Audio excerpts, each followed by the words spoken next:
hundreds each month and skip your next 2 payments. You'll pay nothing out of pocket, and we never charge for a home appraisal if we can't close your loan. And remember, our local lending experts speak mortgage and love translating for our customers. Eliminating debt means putting your dreams back on the table today. Updated bathroom? Updated bathroom and a pool table? Don't push it, Rick. Get started with our fast and easy zipline tool at goldenoaklending.com. NMLS 114937, 2.25% fixed, 3.195% APR, FHA 15-year mortgage with 20% equity and approved credit. 11737 Administration Drive, St. Louis, Missouri. If you've listened to 97.1 FM Talk, you have heard of Doug Voss of Voss Financial Safe Money Radio, as he has been a staple on the station as the financial expert for many years. You can hear him on Safe Money Radio several times a weekend on 97.1 FM Talk. And in case you miss any of those shows, on his podcasts on Odyssey.com and search Safe Money 97.1. So call Doug at 844-676-SAFE. That is 844-676-7233. Doug Voss is a registered representative. Securities offered through D.H. Hill Securities, LLLP. Member FINRA and SIPC. There are a lot of other cash home buyers out there today, but only Homevestors will make you a fair, firm offer that won't change before closing. Others may make an offer on your house sight unseen, only to reduce it or add hidden fees when they do see the house. We make a personal visit first, so when we make you a cash offer, you can trust that it won't be lowered. Servicing the St. Louis area for over 20 years and proud partners of the St. Louis Cardinals. For an all-cash offer on your house that you can count on, call 1-800-44-BUYER or go to homevestors.com. Each franchise office is independently owned and operated. Hey, it's Mark Reardon here to remind you that St. Louis Automatic Door Company is your one-stop shop for automatic doors of any kind in any setting. Sliding doors, swinging doors, garage doors, large industrial doors. For over 20 years, this family-owned company has specialized in commercial and residential door sales and service. And speaking of service calls, 11 trucks, each loaded with the hardware most likely needed on any service call. I'll tell you, when St. Louis Automatic Doors shows up for a service call, they show up prepared. Designers and architects, I know you're busy designing new spaces and reconfiguring existing structures. Well, call Kevin Moynihan at St. Louis Automatic Door Company. Ask him for an opinion. Kevin is an expert on doors. He has the commercial clients like hospitals and retail stores, warehouses, and industrial operations, as well as residential customers with exotic electronic gates and overhead doors that operate quickly and quietly. Put them to the test, no matter if you're in Southern Illinois or mid-Missouri. Call Kevin Moynihan, owner of St. Louis Automatic Door Company, 636-600-9970. Online at stlouisautomaticdoor.com. The Odyssey app. The Odyssey app. Download it today and stream anytime from anywhere where St. Louis comes to talk. 97.1 FM Talk. The place for ideas. The Annie Frey Show is sponsored by Forensic IT, the tech experts that find the root cause of your technical problems. ForensicIT.com. That is exactly what I needed to hear. Thank God someone here knows what they're talking about. That's us. That's right. Gotta love this American ride. Right, you need to take the time and get the full picture. Come on, turn the radio on. It's Saturday and I won't be long. Don't get me wrong, I love the ladies. I mean, they rev my engine, but they don't belong in the newsroom. It is Anchor Man, not Anchor Lady. What do you want from me? I'm not America's sweetheart. Goodness sake, kid. Keep your voice down. Your father's listening to the radio. I'm not America's sweetheart. This is the Annie Frey Show. Science has, in many ways, helped ease the suffering of this pandemic, which was more than likely caused by science.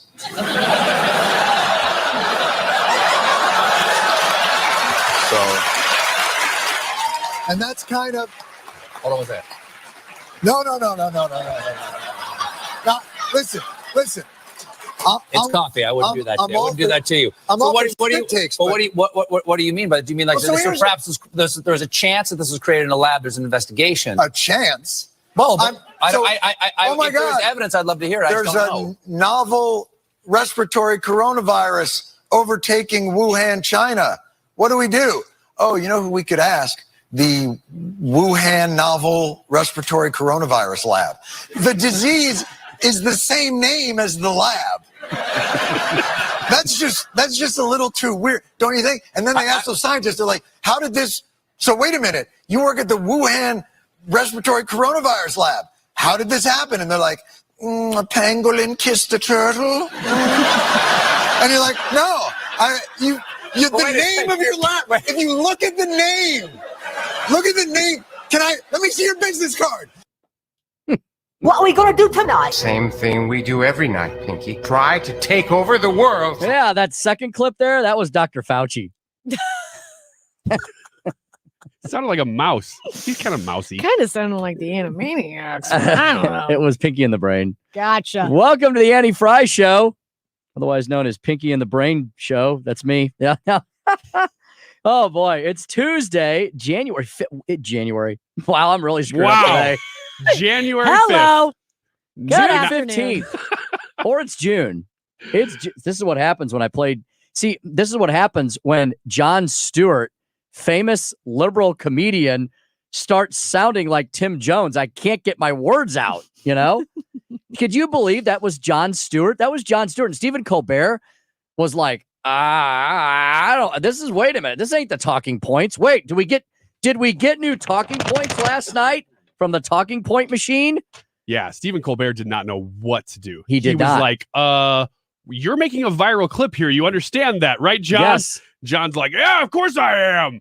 Colbert's like, this isn't part of the plan. Yeah. I need to pretend I'm drinking water. And we just played it here in St. Louis, Missouri. Mm-hmm. Exactly. So, hello, Ryan Wiggins. How you doing today? Good, and how are you? I'm doing great. It's a big day for your family, right? It is. And I'll say hi to this Katie first. Hi. Good to see you. Howdy. Good afternoon. I've got another Katie on the phone here, another very special Katie. I'm bringing her in just a second. So, yeah. So how about that? Liberal Jon Stewart going, what I've been saying over the last few weeks, I take you on that logical journey of talking about a coronavirus that started in Wuhan, that happened to have a Wuhan lab called the Wuhan Institute of Virology, where they study coronaviruses and try to make them better coronaviruses, which mean worse coronaviruses for humankind. And there was a patient known as Patient Zero that had coronavirus-related symptoms who came from the Wuhan Institute of Virology in Wuhan, China. Is this that hard to figure out? It's so great to hear liberals like Jon Stewart have put it all together. When you say they are studying to make the virus better, is that what we're dealing with whenever we talk about gain of function? Correct. And Fauci Correct. is and we're trying to figure out if Fauci has anything to do with gain of function, which Right. is people studying the virus Yes. to make it better, but it really makes it worse. More powerful. More powerful. That's a better word for it. More powerful, more efficacious, more virulent, more dangerous. A stronger virus means worse news for humankind. So yes, that's exactly what. And he and his cohorts in the scientific community have apparently been willy-nilly sending money around the globe to places like the Wuhan Institute of Virology to do exactly what they're doing. How insane is that? Crazy. If we get past this moment where is it created in a lab or not is political. If we can get past that and people like Jon Stewart are coming out, that's great. That's a step forward. They're coming out and saying, well, it looks like it was, and then making jokes about it that everybody can understand. I would like to see us get past that. And then if we can all agree, yes, this was probably made in a lab, then the investigation needs to be, was this released on purpose or was this an accident? The next that step, to me is the real investigation. it's the next step we're taking. Yeah. Is this a real life contagion? Absolutely. Right? Exactly. Well, I've got a PSA announcement today. By the way, Tim Jones in the big chair today for Annie Frey. Annie's out for several weeks as they welcome the fourth member of their family. Very happy little family there. They've got 4 youngsters now running around. I saw the pictures with Annie and her husband and the kids and the new Molly, and they're all very happy, and we wish them all the best, and we'll take good care of the show this week and the weeks to come until they get back. So let me bring in a member of my family here, my first daughter, and joining us now is Katie Jones, who is no stranger to the microphones here. She's been in the studio before. I think she remembers. So Katie, good afternoon. How are you today? Hi, I'm good. Hi, Katie. From Katie. Hi, Katie from Hi. Katie. Do you remember Katie Fitzpatrick, who you met recently a few years ago? Mm-hmm. Yeah. Okay, Good. very good. Well, Katie, we have you on today to have St. Louis and the entire region here of the 97.1 audience wish you a very happy birthday. Happy birthday, Katie. Happy birthday! Yeah, yeah, yeah. Thank you. What are you supposed to say? And to do a public service announcement for the St. Louis region, because Katie, what are you about to go do this afternoon? Get my driver's license. Wow, my goodness. Everyone has been warned. Are we nervous? Katie, are we nervous? Yeah. But yeah. Do you feel confident? Do you feel pretty good? I think so for everything except for parallel parking. Do you have to do that? Is that part of the test? Yes. Yes. And it's a toughie. Oh man, I don't think it was in Yeah. Illinois, at least when I got my. Just remember this. That's Just not remember fair. this. When they tell you to, and I don't know if you'll come across this situation, but when they tell you to go up to the stoplight, and it's easier to just drive through the parking lots or the parking spots on the right side, don't drive through the parking spots. Okay. Because we all do it. If there's parking spots that are open, you can just drive right through them and to make a right turn or whatever. I got marked on that.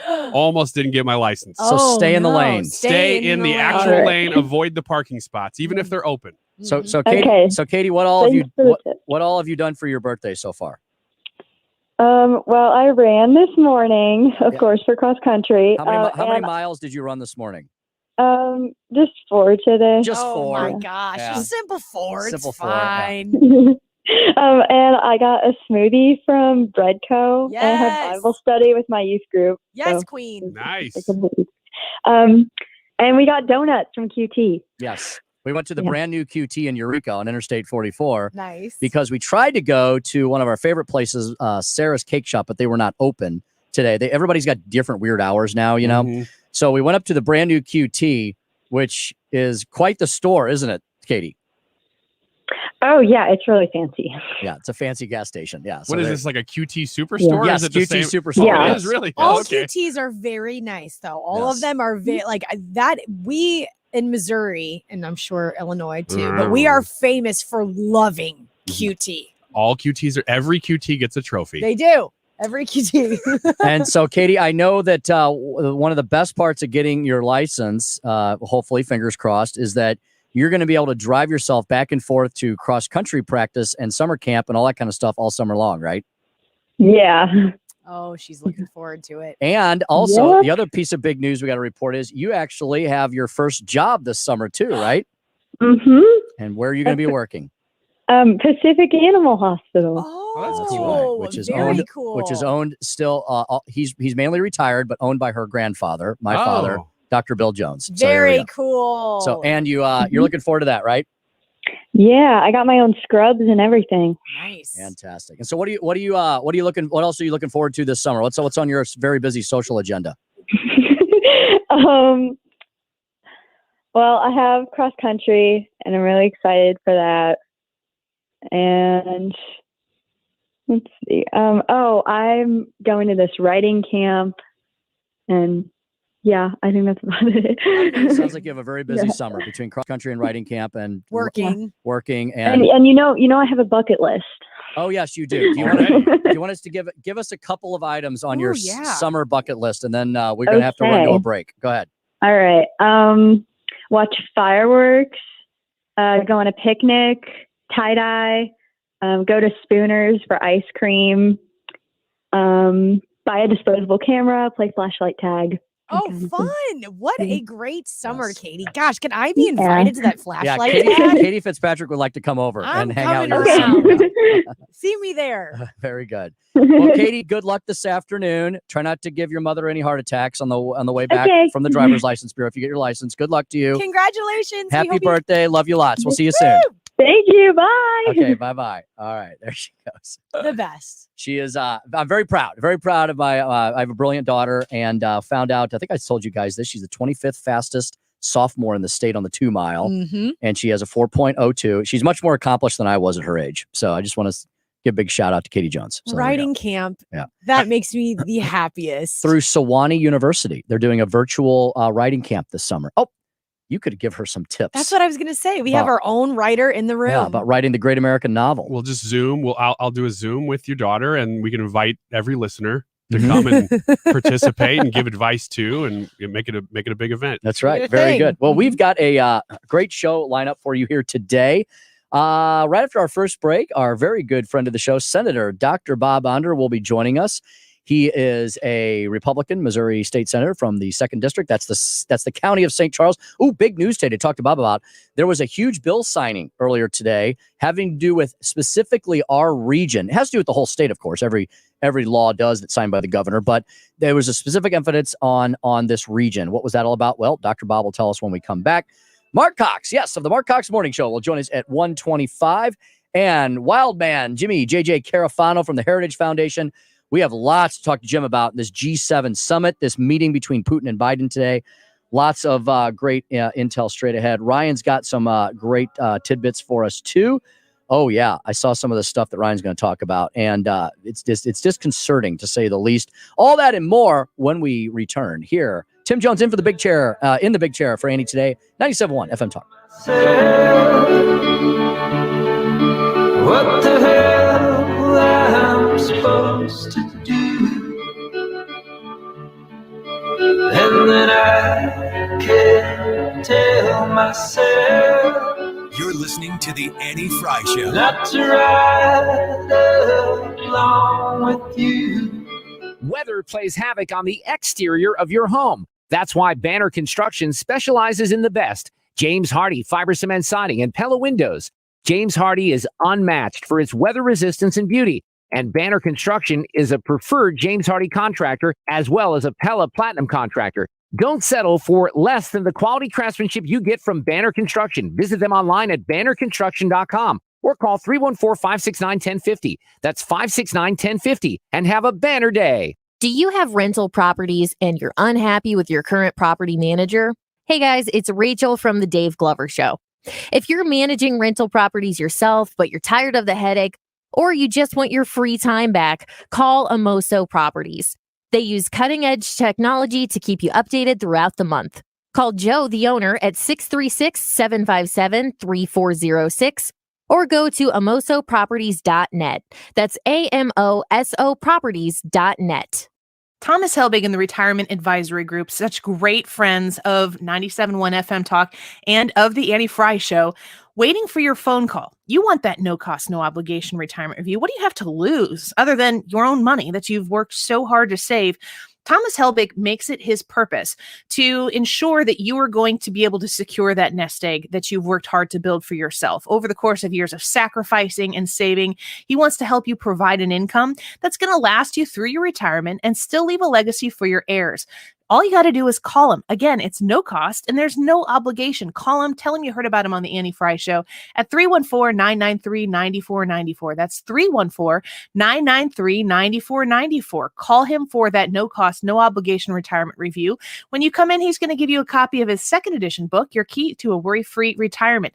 314-993-9494. Or you can visit Thomas Helbig and the Retirement Advisory Group online at retirementkey.com.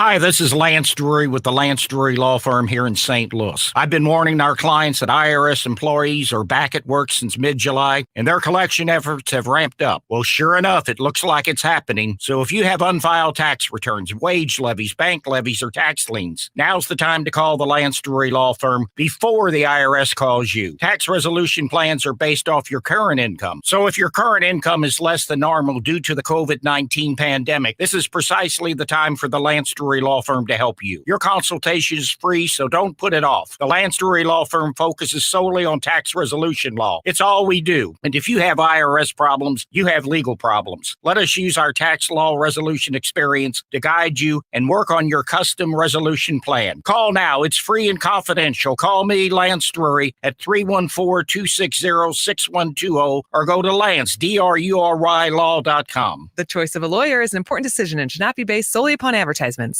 This Father's Day, score Dad some tickets to see a show at St. Louis's newest music venue, The Factory at the District. Catch the classic country and UK pop sounds of Billy Bob Thornton and the Boxmasters on Thursday, August 26th. Sometimes there's a reason. Sometimes there's a reason for the pain. Witness the greatness of iconic blues legend Buddy Guy on Friday, October 8th. You damn right I got the blues. From my head down to my shoes.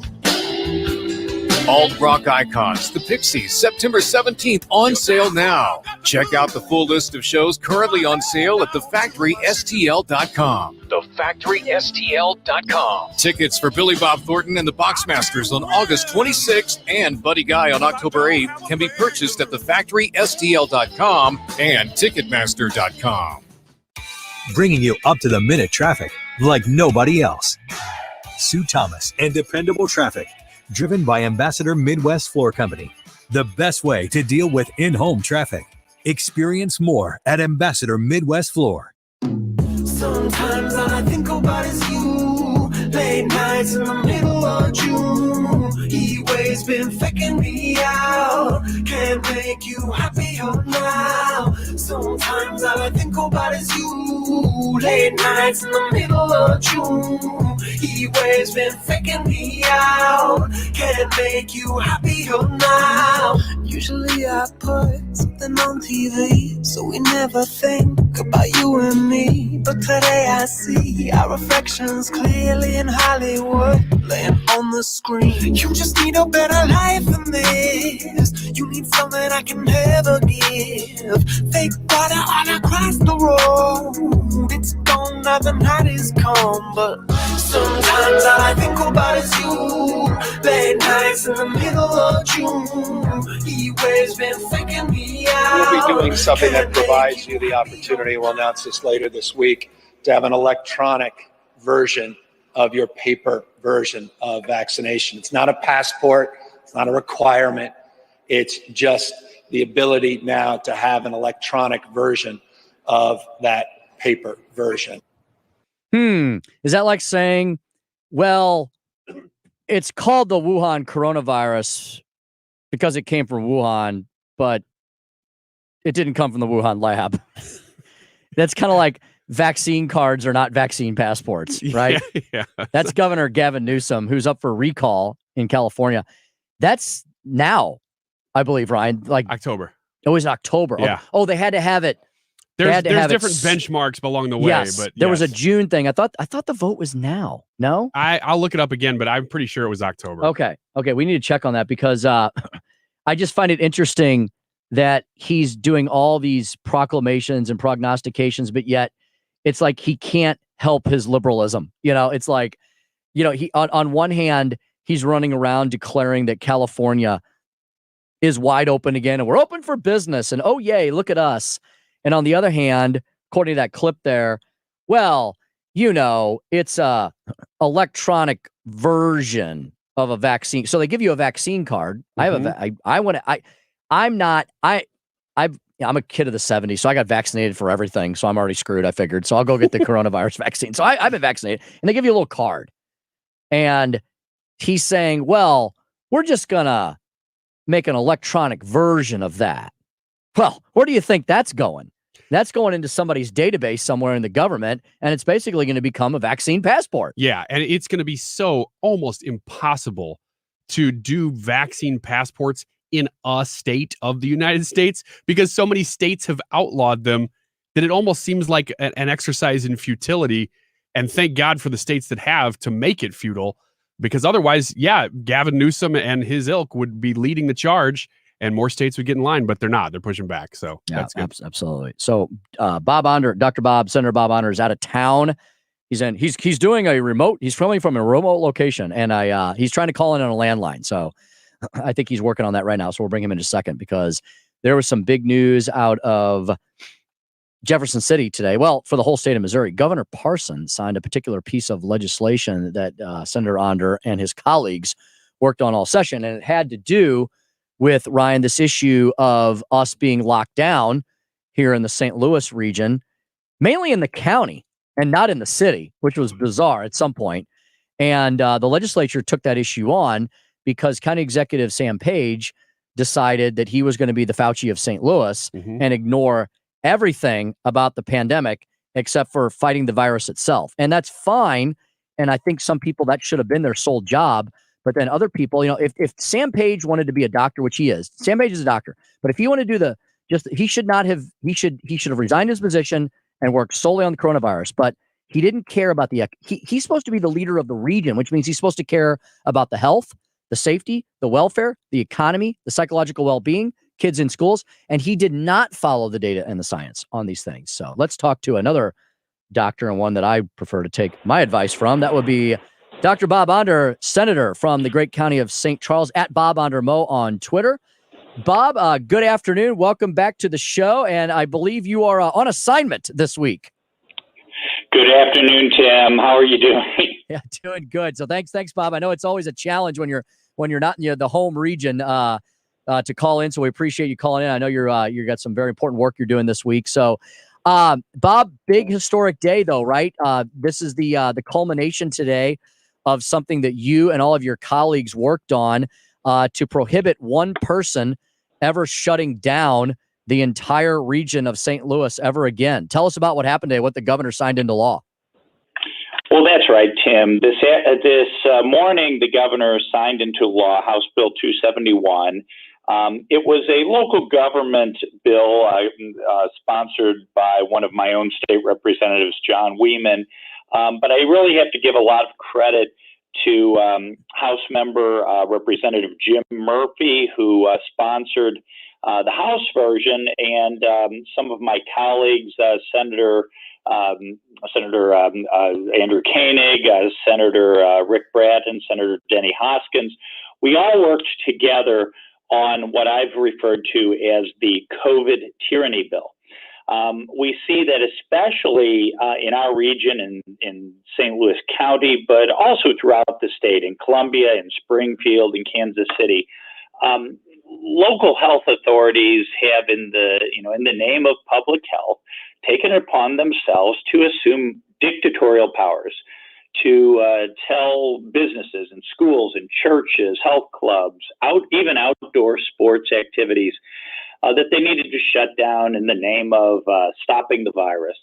You know, at a time when we knew, and within a couple of months of the outbreak of COVID-19 last winter, last spring, within a couple of months, we knew that kids had almost no chance of contracting or having serious complications of COVID. We knew that outdoors almost never spread COVID. And there was very little evidence that shutting down restaurants or health clubs would do anything to contain COVID. And yet, as you put it, Sam Page and other health authorities wanted to be their own little mini versions of Anthony Fauci and wanted to boss us around, tell us all what to do. And so what we did today with the governor's signature is to restore accountability of these COVID tyrants to the people through their local elected officials. Yeah, and Bob, Sam Page really became the poster child for everything that is wrong when you give absolute power to elected officials, and he became the definition of it. Corrupted him absolutely, didn't it, Bob? And Bob, it was without any gain or benefit, right? Because if you look around the state of Missouri to your county like St. Charles that did not implement these draconian measures. If you look even at the city of St. Louis, which did not go as far as County Executive Sam Page, and if you look at the rest of the state of Missouri, Bob, when you put apples to apples and look at the COVID metrics of cases and hospitalizations and deaths, St. Louis County did not gain anything by also ruining its economy, the lives of its school children and its small business community, especially in the restaurant industry, did they? Well, that's right. At last count, at least 60 restaurants shut down permanently because of Sam Page's arbitrary tyranny. Yes, his county health director, Emily Duce, issued 850 pages of regulations, essentially laws, without the approval of the council. She herself served over 2.5 years and was never confirmed by the council. She was, in doing so, she and Sam Page were breaking the county charter. And you're right, Tim, without any benefit. If we look around the state, but even if we look across the river to my own county of St. Charles, we had 1/2 of the COVID-19 death rate of St. Louis County. without the draconian shutdowns, without the mask mandates, and with most of our kids going back to in-person schooling. If you look just south of St. Louis, you don't even have a river to cross. Jefferson County had 1/3 of the COVID death rate of St. Louis County without the draconian shutdowns.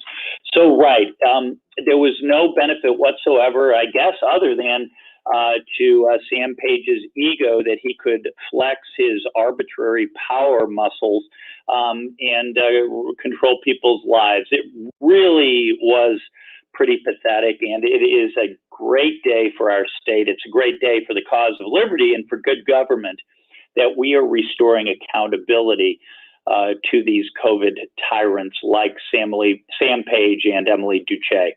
Missouri State Senator Bob Onder on the phone with us. So I understand that with the governor's signature today, we're going to be protected more in the future from this kind of tyranny from health boards and things like that, taking more control than they deserve and have. But I guess my question for you, as you were writing this bill, aren't they already exceeding that authority? I mean, are we just sort of slapping that down and saying, look, you've exceeded your authority, we're going to make sure you don't do it again? Or did they have the authority and now it's gone? Yeah, so we're definitely a little bit in the weeds there, but actually you are right. My interpretation of existing law, especially in St. Louis County, where the charter was very explicit, they did not necessarily have the authority. I don't think they did have the authority.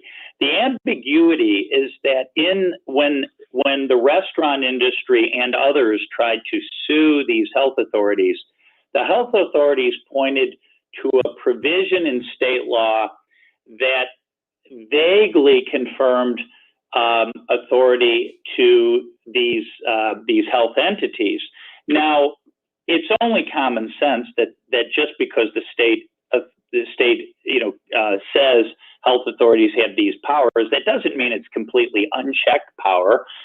Just because the statute isn't really explicit doesn't mean the authority is absolute. But at least in the lawsuit of the restaurant industry, the judge sided with Sam Page and the St. Louis County tyrants. I think really what it was political. The judges didn't want to get blamed for COVID deaths, so they stood with Page rather than the small business people and their employees who were suing Page. But we made it explicit. There was a little bit of ambiguity that, again, the tyrants exploited. Now we're making it absolutely clear. There is no power delegated to these health authorities, except in that it is governed by the people through their local elected officials. Yeah, very good. Senator Onder, another issue that we played that clip from Gavin Newsom coming in where he's talking about basically taking the little paper cards people get after they get vaccinated and creating an electronic registry in the state of California. And he says, well, yes, we're going to take the vaccination cards and we're going to digitize them and put them in an electronic registry. But don't worry, that's not really vaccine passports. Okay, whatever. He can call a duck an elephant if he wants, but we still know it's a duck. Bob, the second part of this bill that was so important is you all, like many other properly run red states, have also prohibited vaccine passports. Why did you do that? What's important about that? Yeah. Well, don't worry, Tim. We're going to register all your guns, but we'll never take them away from you. Yeah, okay? that too. Yeah, that's next. Yeah. So, right. You and I, of course, for years have looked with great skepticism on brand new government databases. And specifically this idea of vaccine passports. Boy, Tim, it sounds an awful lot like China's social credit system, where the government has a database of who is trustworthy, who does what the government wants them to, and who doesn't. Now, Tim, as you know, I'm a physician. I've been involved in medical research for many years, including at present in COVID-19 research, not on COVID vaccines. But I personally believe that the COVID vaccine is a good vaccine, that it is safe and effective. At the same time, it's a new vaccine. Right. So why not leave it to, it's not even an FDA approved vaccine. It's an experimental use authorization vaccine.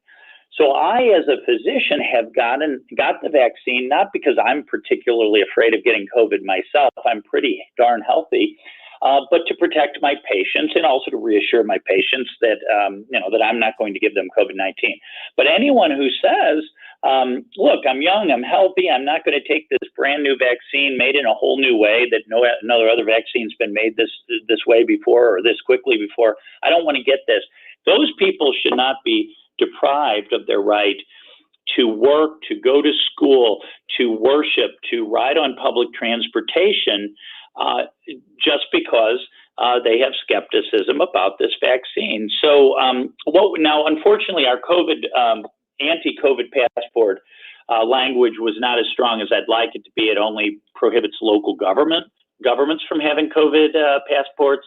But it was a start. It was something that we put together pretty late in session, and I think it sends a message, though, to the would-be COVID tyrants that we're not going to do a Gavin Newsom, state of California, state of New York, country of Israel type COVID passport system.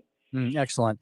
Speaking to Senator Bob Onder at Bob Onder Mo from the great county of St. Charles. Bob, before I let you go today, I'm going to ask you about special sessions, because that seems to be the chatter amongst all the political intelligentsia of the state. And there's a lot of inside baseball, I know, on that. There's a lot of different calls for special sessions.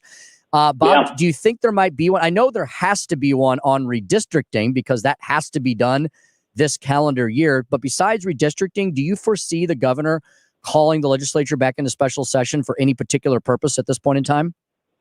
Yeah, so Tim, there will be a special session for redistricting for sure. That has to happen so that we can have elections next year, congressional elections next year. As you know, legislators have called for special sessions on something like 13 different things. One of my biggest disappointments is that we did nothing on election integrity, voter ID or paper ballots or, prohibiting vote harvesting or drop boxes and so on. So that was a big disappointment to me, initiative petition reform.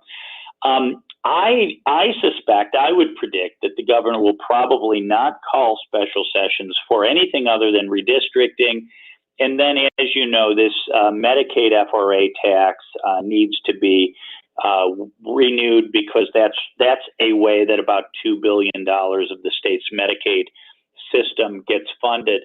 Unfortunately, during the regular session, I'll just say, I hate to put it this way, but some rhinos in the legislature refused to allow us conservatives to add pro-life protective language to that bill that would would protect taxpayers from being forced to fund abortion or fund Planned Parenthood, and that was that language was made necessary because of a liberal activist court decision last summer. So I predict the governor will call an FRA special session. I predict we will add pro-life language to that bill and get that very important bill done. Sometime it could happen as early as next week or the following. Excellent. I know you'll keep us fully updated on that. Bob, thanks for all the great information today. We got through quite a bit. You have safe travels, and we'll talk to you again soon, I'm sure. Thank you, Tim. Have a great week. You too as well. At Bob Onder Mo on Twitter, State Senator Bob Onder from the great county of St. Charles. We got lots more to get to when we return. Phone numbers 314-241-9797 if you want to weigh in on anything. 314-241-9797. We're monitoring Geneva now. Is the G7 over? And is he meeting with Putin today, or is that tomorrow? I don't know. I don't know. We'll check on that in the break here. But we're monitoring Geneva as Joe Biden kind of bumbles through Europe. Yeah, so little is going to come out of that it's like the European just waiting adventure. to see what kind of gaffes he makes, basically. And there should have been lots more that came. It's really disappointing that the leader of the free world is Joe Biden. Ugh. All that and more when we come back here on the Annie Frey Show. Tim Jones in today, 97.1 FM Talk.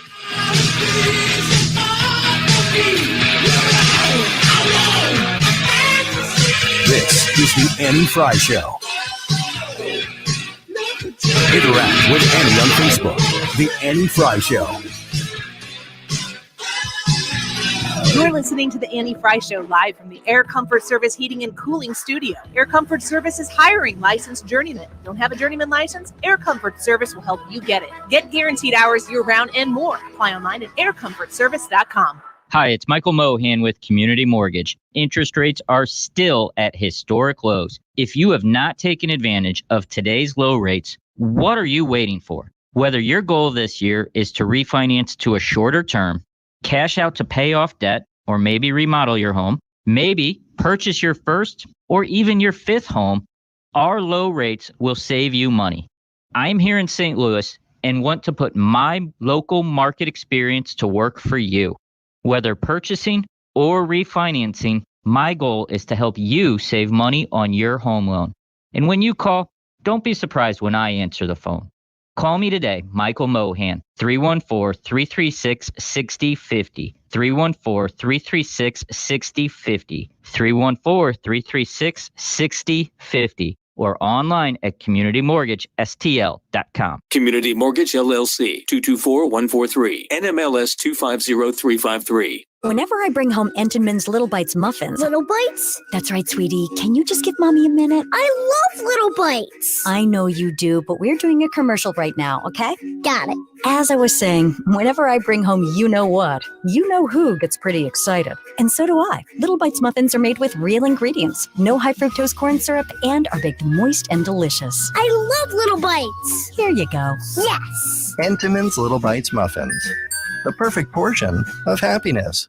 You've heard it before, and it's true. The easiest way to freshen up the look in your home or your business is with a new coat of paint. It's Mark Reardon for CertaPro Painters, and with CertaPro, it's even better. You don't have to do the work yourself. Each CertaPro Painters business is independently owned and operated. These are local painting crews in our area. They do business and residential, whether you need interior or exterior work. You can trust CertaPro to deliver top-notch results every time. That's why I've hired them time and time again. Your free estimate is just a couple of clicks away at CertaPro.com. That's Certa with a C. CertaPro Painters. Struggling with CPAP? Now there's Inspire, the only FDA-approved obstructive sleep apnea treatment that works inside the body to treat the root cause of sleep apnea with just the click of a button. No mask, no hose, just sleep. Visit InspireSleep.com to learn more. Hey, it's Mark Reardon from my friends at Zero Res. Welcome to June. That is the official start of summer. Now raise your hand if it means you have a list you have to tackle this summer. The good news is you're not alone, and nobody knows that better than my cleaning heroes at Zero Res. Summer is probably the best time to call Zero Res to get all the nasty dirt, dander, and grime out of your home. This is kind of nasty. Speaking of nasty, did you know that the average home takes in over 40 pounds of dust and dirt a year? So your carpet is the biggest air filter in your home, so it needs some summer loving to keep it fresh and clean. This month's Mark Reardon 97.1 special, 3 rooms of carpet cleaned and sanitized, starting at just $129. This will be the easiest chore on your to-do list this summer because Zero Res does all the work. Don't forget about those air ducts. This month, get $50 off your air duct cleaning. The certified team at Zero Res is going to use their negative air 12-step cleaning process to extract all the crud out of the ducts. Call today. Book an appointment, 474-2020. Make sure you mention my name. Online, ZeroResSTL.com. You spell it backward or forward, it spells the same. Zero Res. Odyssey is your new home for all the audio that matters to you. Anytime, anywhere. Download the Odyssey app today to listen to 97.1 FM Talk wherever you go. Regrets collect like old friends, here to relive your darkest moments. I can see no way, I can see no way. And all of the ghouls come out to play. And every demon wants his pound of flesh. What would you say to people that say, oh, there's going to be unvaccinated people there, it's dangerous, I'm not going? Get a vaccine. If you get a vaccine, You don't have to worry about unvaccinated people because you have the vaccine. I am vaccinated. You may not be vaccinated, but you don't pose a risk to me because I am vaccinated. So if you are vaccinated, what are you worrying about? You're a lying dog-faced pony soldier. That's not nice, Mr. President. Yeah, every once in a while, Andrew Cuomo has moments of clarity. Like Andrew Cuomo right there sounded like Sean Hannity or Tucker Carlson because he's repeating what we were originally told until Fauci moved the freaking goalpost that he keeps in his pocket till he moved them again. I mean, have we seen Hyde? Well, okay, he gave that one interview. Fauci gave that one interview the other day where he talked about himself in the third person. Yeah, you're attacking science. If you're attacking Fauci, then you're attacking. When you start talking about yourself in the third person, you're either trying to be funny or you're like the ultimate narcissistic egomaniac. And in his case, I think it's the latter. And people made him that way. When you start to put a guy on pillows and underwear and socks, then you start, I mean, like, people made him what he is today. That is society is Frankenstein, Dr. Frankenstein. You let him throw out the monster. Let him throw out pitches at World Series winners games. You capture him poolside with his shades on. When you glorify a lifelong bureaucrat, this is what you're gonna get. And who's especially a guy who's like 82 or something. He's like, well, I'm going out with a bang, baby. Yeah, he's been in there for a long time. I've just seen pictures of him recently when he was younger with, George Bush. Yeah. And, I mean, he's been there forever. And you're right. He's in his 80s. This has got to be his little farewell tour. He was getting ready to put out his book. He was probably done. And man, it's all fallen in on him right at the last minute because I think he was on his way out anyway. And how Orwellian that looking back now, it's almost like the perfect plot to some kind of sinister whodunit movie where we now can look back in horror and realize the guy that we were taking advice and direction from singularly in many cases, like he became the only guy we were supposed to listen to. You had all these supporting characters. Deborah Birx, she was kind of there. And there was these other people wandering around the stage, but it was all because of CNN and MSDNC and their hatred of Donald Trump. We couldn't listen to him, so we had to listen to the career bureaucrat. And now in retrospect, we look back in horror and realize this guy may have been partially responsible for the entire thing. It's like, It's crazy. That's the problem with labeling everything that you don't like as a conspiracy theory, because there are a lot of people who genuinely just want to find the truth. And you know what happens when you try to find the truth? You dig through a lot of really stupid ideas. But we used to, as a nation, collectively say, you know what? May the best ideas win. Let's dig through the stupid ones and we'll find what's true within them. But then now we don't do that. So things like the Wuhan lab theory comes out and they go, nope, couldn't be. Came from Trump, came from people I don't like, so it can't be. Well, then we just missed out on over a year of research. Getting closer to when the outbreak happened, it would have been easier to do that research then than it is now. But we've missed all that time because it was a conspiracy theory. We were told to ignore possible truths only because of Donald Trump. Yes. Things were hyper politicized to the point where it's become dangerous. And why do I say that why do I say Fauci may be partially responsible for this? Because of the mountain of circumstantial and some direct evidence of the fact that Fauci, as the highest paid federal government bureaucrat in the land, been there for 4 or 5 decades, has control over massive amount. I'm talking many zeros, massive amounts of federal grant dollars that he alone can direct and send around the world to various labs and institutes, one of them being the Wuhan Institute of Virology, where they were doing gain-of-function research. So you've got the guy who we were trusting, our lives were in his hands as to what we were supposed to do to protect us from the pandemic. And meanwhile, there is strong evidence that he was directing money to the lab that may have accidentally or worse, intentionally created a powerful novel coronavirus that then was unleashed and swept around the world while the communist Chinese government tried to hide all the facts and the data about that in the early months. Yeah, That's what happened. Right. Those are factual statements. Conveniently overlooking a lot of information that would have made him and his grant money buddies less relevant along the way. And if we have that discussion that I just laid out, then the media has to say, crap, Donald Trump was right about so many things, and all the conspiracy theories were actually truths.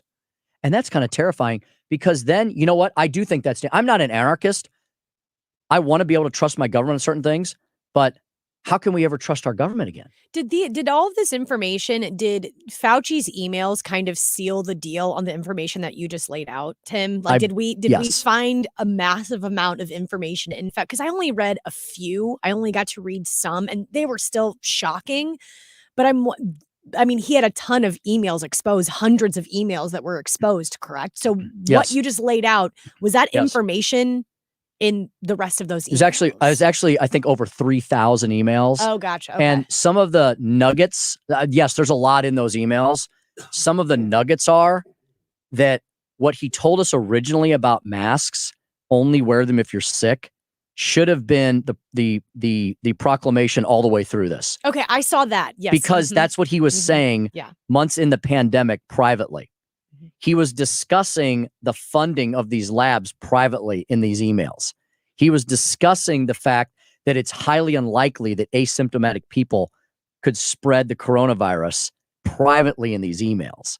He was discussing with colleagues that it was highly unlikely that you could pick up coronavirus from hard surfaces in these emails. And then he was telling us publicly very different things. Gotcha. Or he'd say that one time. He'd say something like that, like, well, asymptomatic spread's not really happening one time. And then for the next 3 months, go back on saying that, which is what made everybody go, what are you talking about? You keep changing your mind. When we come back, more politics, more public policy, international, national, and local, and the 96 most anticipated movies of 2021. I didn't know there was so many.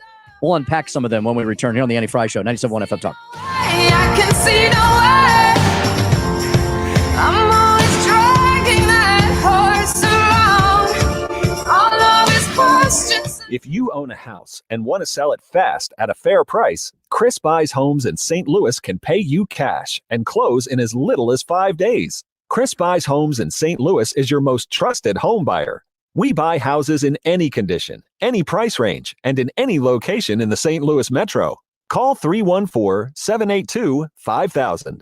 Chris Buys Homes in St. Louis buys inherited houses, divorce houses, behind in payment houses, and even those my tenant won't pay me the rent houses. Do you own a house that is trashed and needs thousands of dollars in repairs? Call Chris Buys Homes in St. Louis today. Vacant houses, abandoned houses, condemned houses, and foreclosure houses. If you own a house and want to sell it fast, get a cash offer in just 7 minutes. Call Chris Buys Homes in St. Louis at 314-782-5000.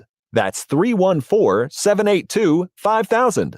314-782-5000. Mark Cox here. Guys, let Victory Men's Health help you regain your vitality by optimizing your hormones, vitamins, and sexual health. Victory Men's Health has the most cutting-edge technologies to treat ED. They have wave therapy. Listen, this is the biggest advancement for men with ED since the launch of Viagra. That's pretty incredible. They do the treatments in their office. Victory Men's Health offers wave therapy in both their Illinois and Missouri location. Check them out online today at victorymenshealth.com. Warm weather's a great time to train a new puppy. Mark Cox here from my friends at Petland in Lake St. Louis. They've got the puppies. If you've had a hard time finding one, go to petlandstl.com or just pay them a visit. 6131 Ronald Reagan Drive out in Lake St. Louis. Puppies have been hard to come by, but the owners, Tom and Jeff, have amazing relationships. They can offer the best selection of puppies in Missouri. Again, 636-695-4503, petlandstl.com. If it's happening here. It's a request to use my song, Another Brick in the Wall 2, to promote Instagram. Huge amount of money. And the answer is you. In the world, the country, and the community. They want to use it to make Facebook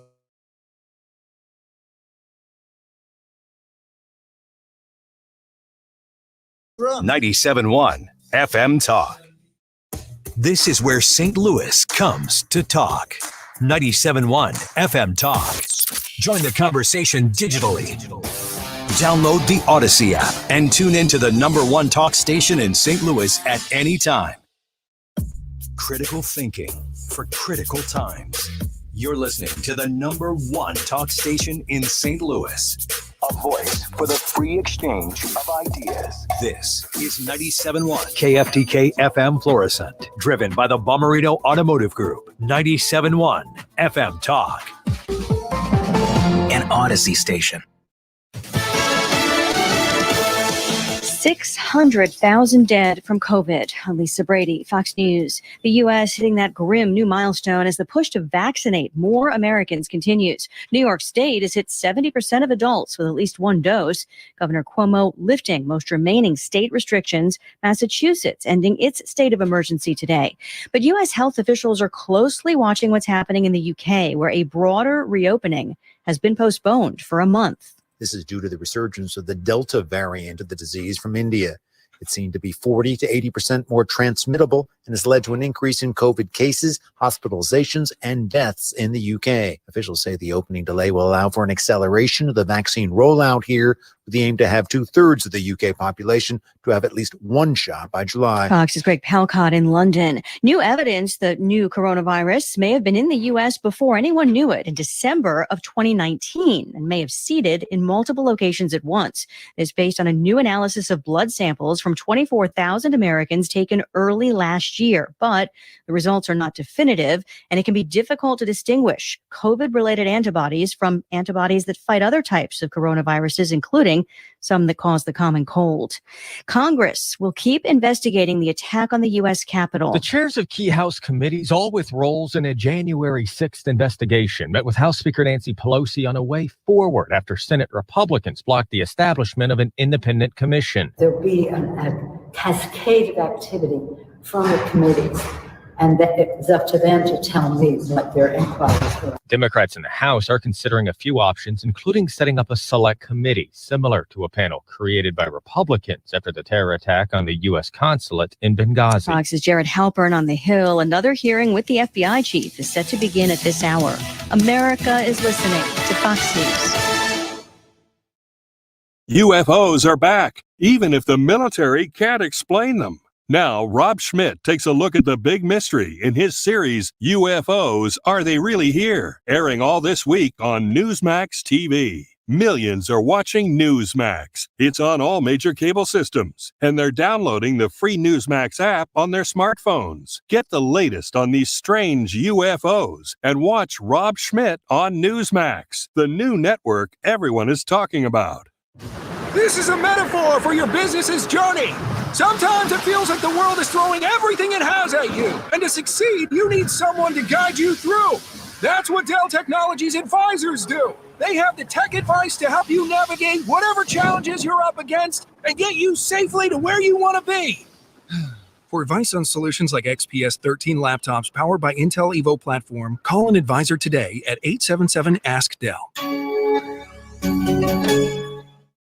Air Comfort Service Heating and Cooling Weather with Chief Meteorologist Dave Murray. Lots of sunshine, breezy. We have to call it hot, though the humidity levels are only in the moderate range. 95 for the high. Tonight, clear skies. Comfortable. Let's drop it back to 65 for the overnight low. Tuesday and Wednesday, sunny skies. Not too bad. Humidity levels relatively easy to take.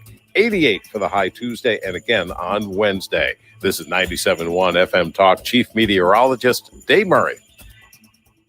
With Ameren Missouri, getting summer ready is as easy as HVAC. Now you can get up to $900 back when you purchase a qualifying HVAC system.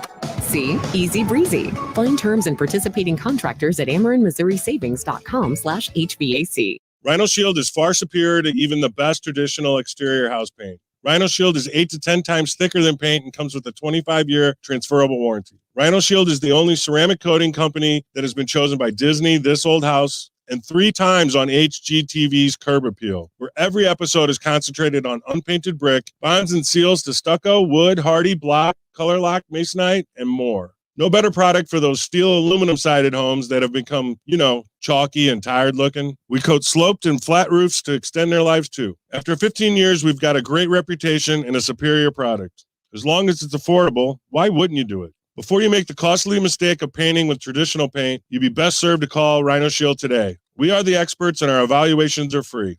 877-25-RHINO or 877-25rhino.com. Tell them, ladies. Don't paint, don't Rhino, go Rhino Shield. Never paint your house again. Rhino Shield.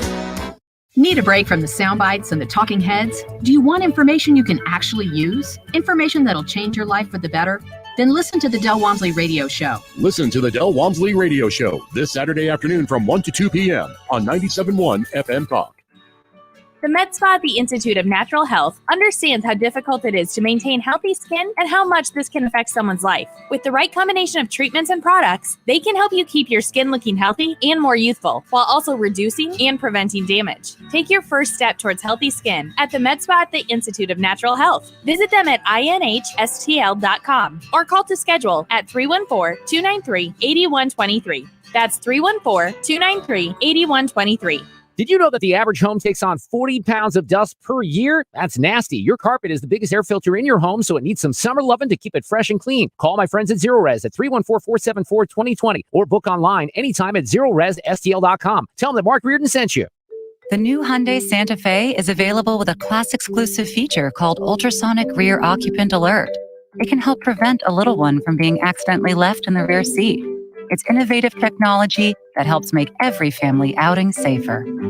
Get $1,000 in total savings on the Santa Fe, now with complimentary maintenance. See your local St. Louis Hyundai dealer or visit buyhyundai.com today. Offer ends July 6, 2021. Call 224-661-0068 for details. 97.1 FM Talk is now streaming on the Odyssey app. It's your home for streaming The Mark Cox Show, Brian Kilmeade, The Annie Frey Show, and Mark Reardon on your phone. The Odyssey app for streaming 97.1 FM Talk. The Annie Frey Show is sponsored by Forensic IT, the tech experts that find the root cause of your technical problems. ForensicIT.com. That is exactly what I needed to hear. Thank God someone here knows what they're talking about. That's us, that's right. Gotta love this American ride. Right, you need to take the time and get the full picture. Come on, turn the radio on. It's Saturday and I won't be long. Don't get me wrong, I love the ladies. I mean, they rev my engine, but they don't belong in the newsroom. It is Anchor Man, not Anchor Lady. What do you want from me? I'm not America's sweetheart. Goodness sake, kid. Keep your voice down. Your father's listening to the radio. I'm not America's sweetheart. This is The Annie Frey Show. Well, Donald Trump would never have said anything like that about Putin, really. I mean, he didn't like to criticize Putin. Biden has, and he's also praised him, as we heard in those remarks that Peter Doocy cited, and that you heard from Biden himself. So everything has kind of been overshadowed, I think, Brett, by the anticipation of this Wednesday meeting. And I don't think you have any real idea about what's going to come out of it. Biden has at times talked tough, and then you hear him say he doesn't want conflict. It's hard for me to imagine how on the path that Russia's on, there wouldn't be conflict. I don't mean armed conflict, but conflict. And there's nothing that came out of the actions taken by the G7 or out of this NATO meeting, concrete actions that tell us very much about where this whole issue is going, both against China and against Russia. And yeah, there should have been. There's been little to, it's leadership from the side, leadership from behind. It's Obama 3.0, and that's what we're seeing out of the G7, which is really a shame. You hardly know Joe Biden's there. Isn't that wild? The leader of the free world. Like we always knew when Trump was there, for better, for worse, and I think usually for better. I mean, our allies must be sitting there going, well, I guess we won't have to pay as much money anymore, at least. And our enemies are going, they're rubbing their hands together going, Katie, bar the door. Yeah. Welcome back to the Annie Frey Show. It is Wednesday, June 15th, the middle of June. Can you believe it? 2021, 1:09 p.m. here in the Heartland. We're going to get back to G7 and World Summit and Putin meetings in a minute because we'll have Jim Carafano join us at 2:07. Right now, though, I've been promising we would talk some movies, and I was shocked to see that when I went to Rotten Tomatoes, which is kind of my go-to movie source. I know there's others as well. There's IMDb, right? And others. I just like Rotten Tomatoes. I like the tomato meter. And it's generally kind of where I come down on things. Sometimes I have disagreements. But I pulled up this article that popped up, movies of 2021, and the headline is the 96 most anticipated movies of 2021. I guess like everything else, they're ready to open the floodgates. Sure. In good old Hollywood. And they want to make some money. They want to make some money. They got to make up. And I'm paging through this and haven't seen most of these movies. And definitely there's very few releases so far. They're saving it for the second half of the year. Because everything will be open. Hopefully everything's open. Like one movie in January, one in February, which was SpongeBob SquarePants. There you go. What'd that get? Sponge on the Run. Brilliant. It got 66%. There we go. We just went to the theater for the first time Friday night. And like everybody, we were walking in and go, wow, it feels weird to go to a movie theater, except that ours wasn't because of COVID. We just hadn't been to the movie theater in probably 3 years and just decided, let's go because we wanted to see Quiet Place 2, which was awesome. Tell me about the premise of Quiet Place 1. It's about aliens or something, right? So Quiet Place 1 takes place mostly just on John Krasinski and Emily Blunt's little farmhouse. And you jump right in the middle of it because the aliens have already been there for a while. So you don't see the alien invasion. So this is well into the invasion. You're watching them deal with the aftermath of probably 90+% of the population dead, So they know everything they can know at this point about the aliens? Well, it's still like within probably the first year that they've invaded, but so they don't know everything, but they know kind of what the world's like now. Terrifying. And so you jump in the middle of it, and these are aliens that are blind. They look like giant, sort of like tractor-sized dogs with no face or something. I don't know what to call it. Freaky. Giant legs, kind of like half animal, half bug looking things. Wow. So they're completely blind, but they can hear everything. Oh, so they have incredible audio. So they can discern sounds. They can hear if it's somebody stepping on a crunchy leaf versus if it's just the wind blowing. So it's a really great movie because of the silence. It's so tense because there's so much silence and you're like holding your breath because you don't want to make any noise with the characters. And so they came out the second. We wanted to see it in theaters, and we're so glad we did because as you guys know, we've talked about this. Like when you watch a movie at home anymore, you're only half watching the movie. You're on your phone, you're doing other stuff, you're maybe even doing chores, whatever's happening.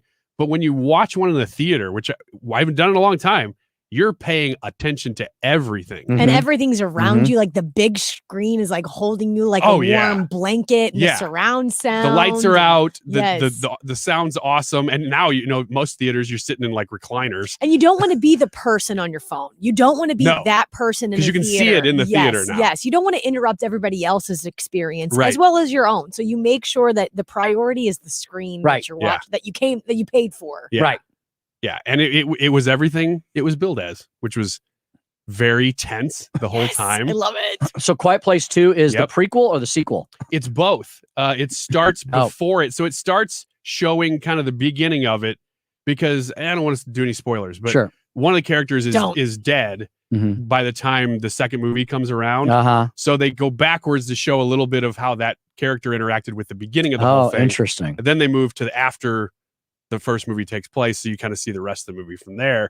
Super cool ending, like one that you should have seen coming, but you didn't. Those are the best kind. They take you by surprise, but you were like, oh, I should have saw that. Is that the end? Do they save the world, or is it going to be a third one now? My guess is it's set up for a third one. Nice. I mean, it doesn't have to be. It does seem like you're ending on kind of a positive note, like, oh, the momentum's kind of changed now, but they don't show how it's going to. You just think, oh, they got something, but they don't show that happening. So you figure if there's going to be a third one, that's when like the humans are going to fight back, kind of thing. Wow.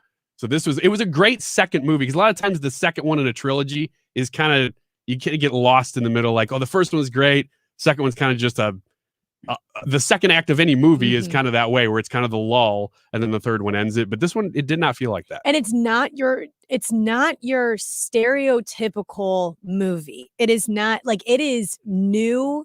It is fun. It's exciting. You know, it's not a remake of anything, not a reboot of something old. It is a brand new idea. And the majority of it, at least the first Quiet Place that I saw, Quiet Place, no dialogue. I mean, very little dialogue. Yeah, it's like whispering. And it was wow. And the impact of watching a movie that's an hour and a half, maybe stretching onto 2 hours. I can't remember the length. I think it was like an hour and a half. But the impact of having no dialogue and to just sit there and watch these people try to go through their lives and figure things out. I mean, I was blown away at John Krasinski and Emily Blunt for coming up with this. Movie. Yes, for coming up with this idea. Amazing. I gotta say, tough movie to write. Like, as a writer, it's way easier to write dialogue because you have control over kind of the feel of things. If you're just writing action, you're basically writing like, person A walks down the road, has to be quiet.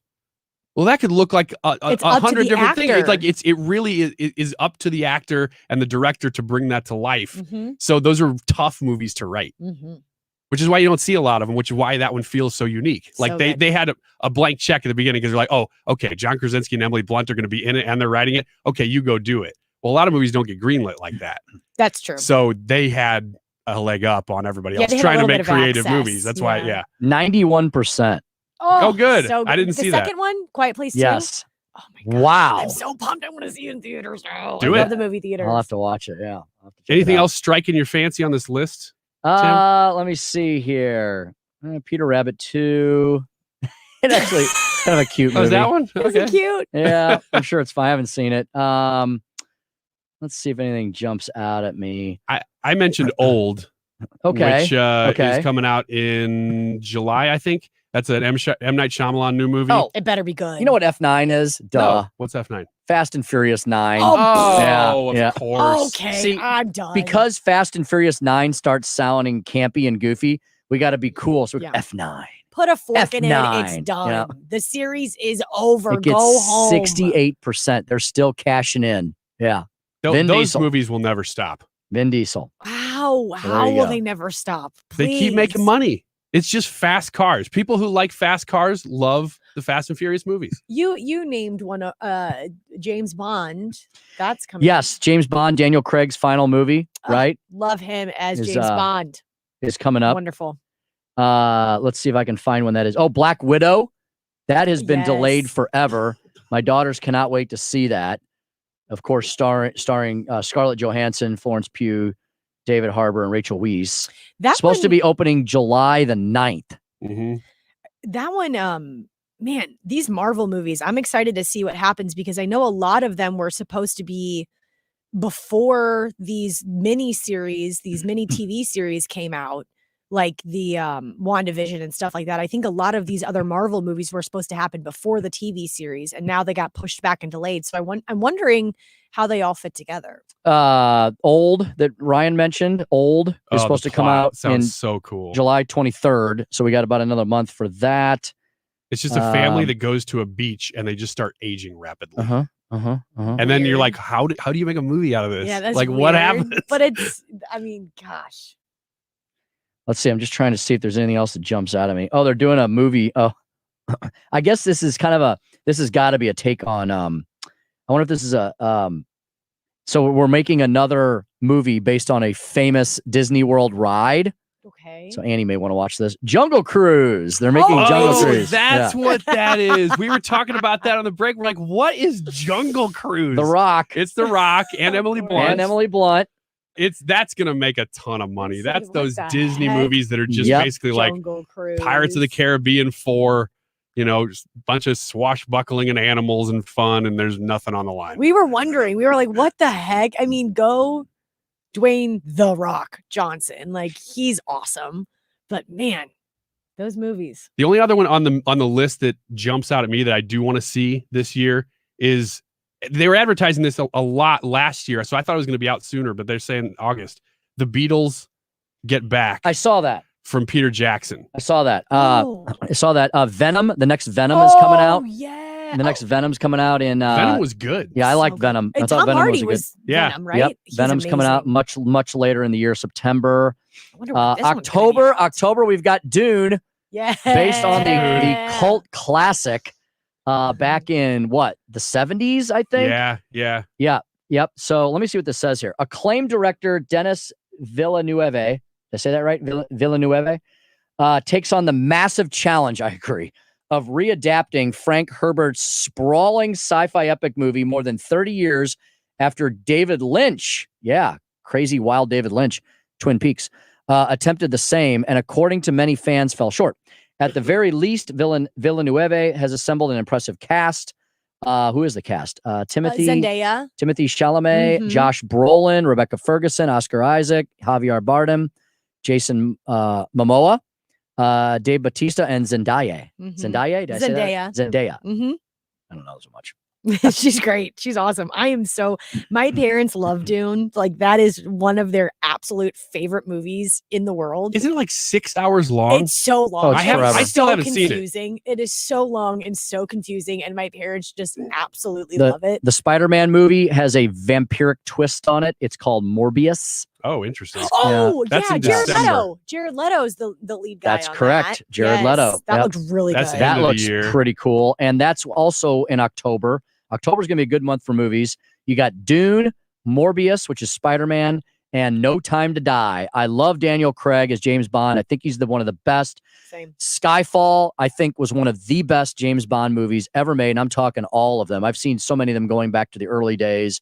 And I just think Daniel Craig is a kick-ass do too. James Bond. And the soundtrack was really good because Yes. Adele was the singer. The Skyfall. I singer. think Daniel Craig embodies the dual nature of a James Bond. He's like a conflicted. He's a human. He's superhuman in many ways, but he's also very much a human being. A little more flawed with than a the previous past. ones. With a past. Okay. You know.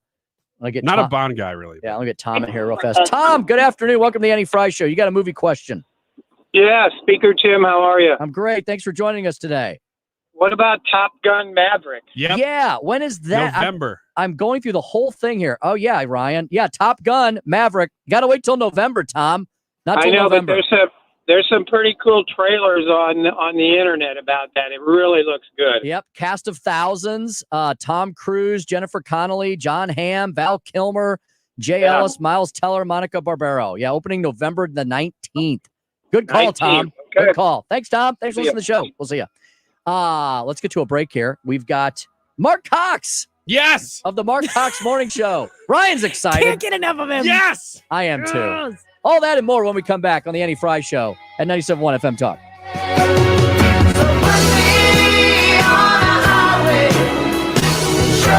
The Annie Fry Show is streaming online. Watch us live on YouTube and subscribe.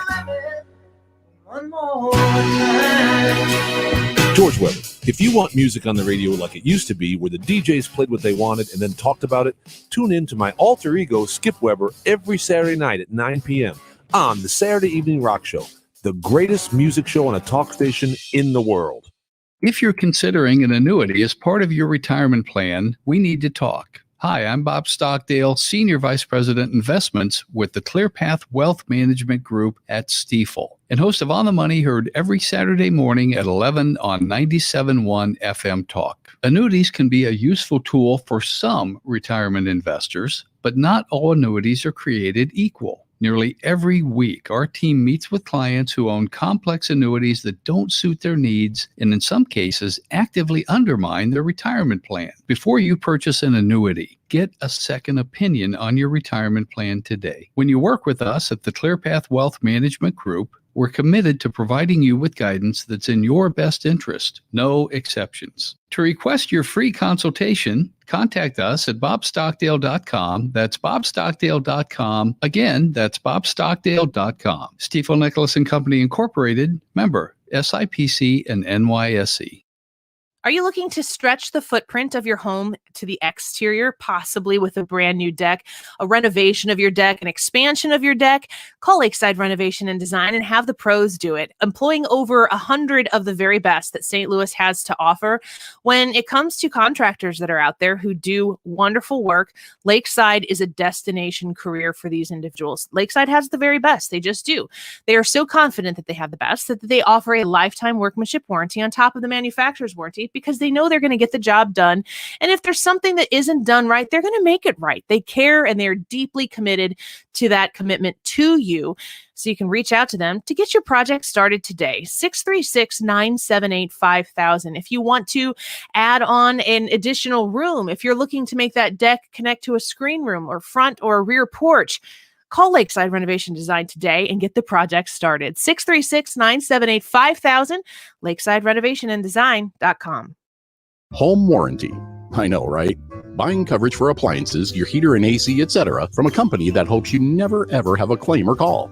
Let me introduce you to a real home warranty company, the kind that actually wants to help you. Upkeep Home Warranty and Maintenance. Upkeep visits your home 4 times a year to maintain your appliances and equipment. You will never get a lack of maintenance denial because Upkeep does the maintenance. Also nice, Upkeep assigns you one point person to help you. You won't be passed around like an office hot potato, and you won't get subcontractors. Upkeep does all their work, so there's no blame game. Just experts helping you. Visit upkeepstl.com today and type in 971 for $100 off. Don't be denied. Instead, be relieved. Upkeep Home Warranty and Maintenance. 636-387-7331. Keep up your home with Upkeep.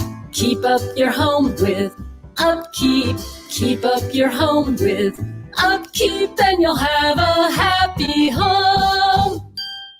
The latest local forecast and severe weather coverage you can count on from the name in St. Louis weather. This is 97.1's Chief Meteorologist Dave Murray. On 97.1 FM Talk. Powered by Air Comfort Service.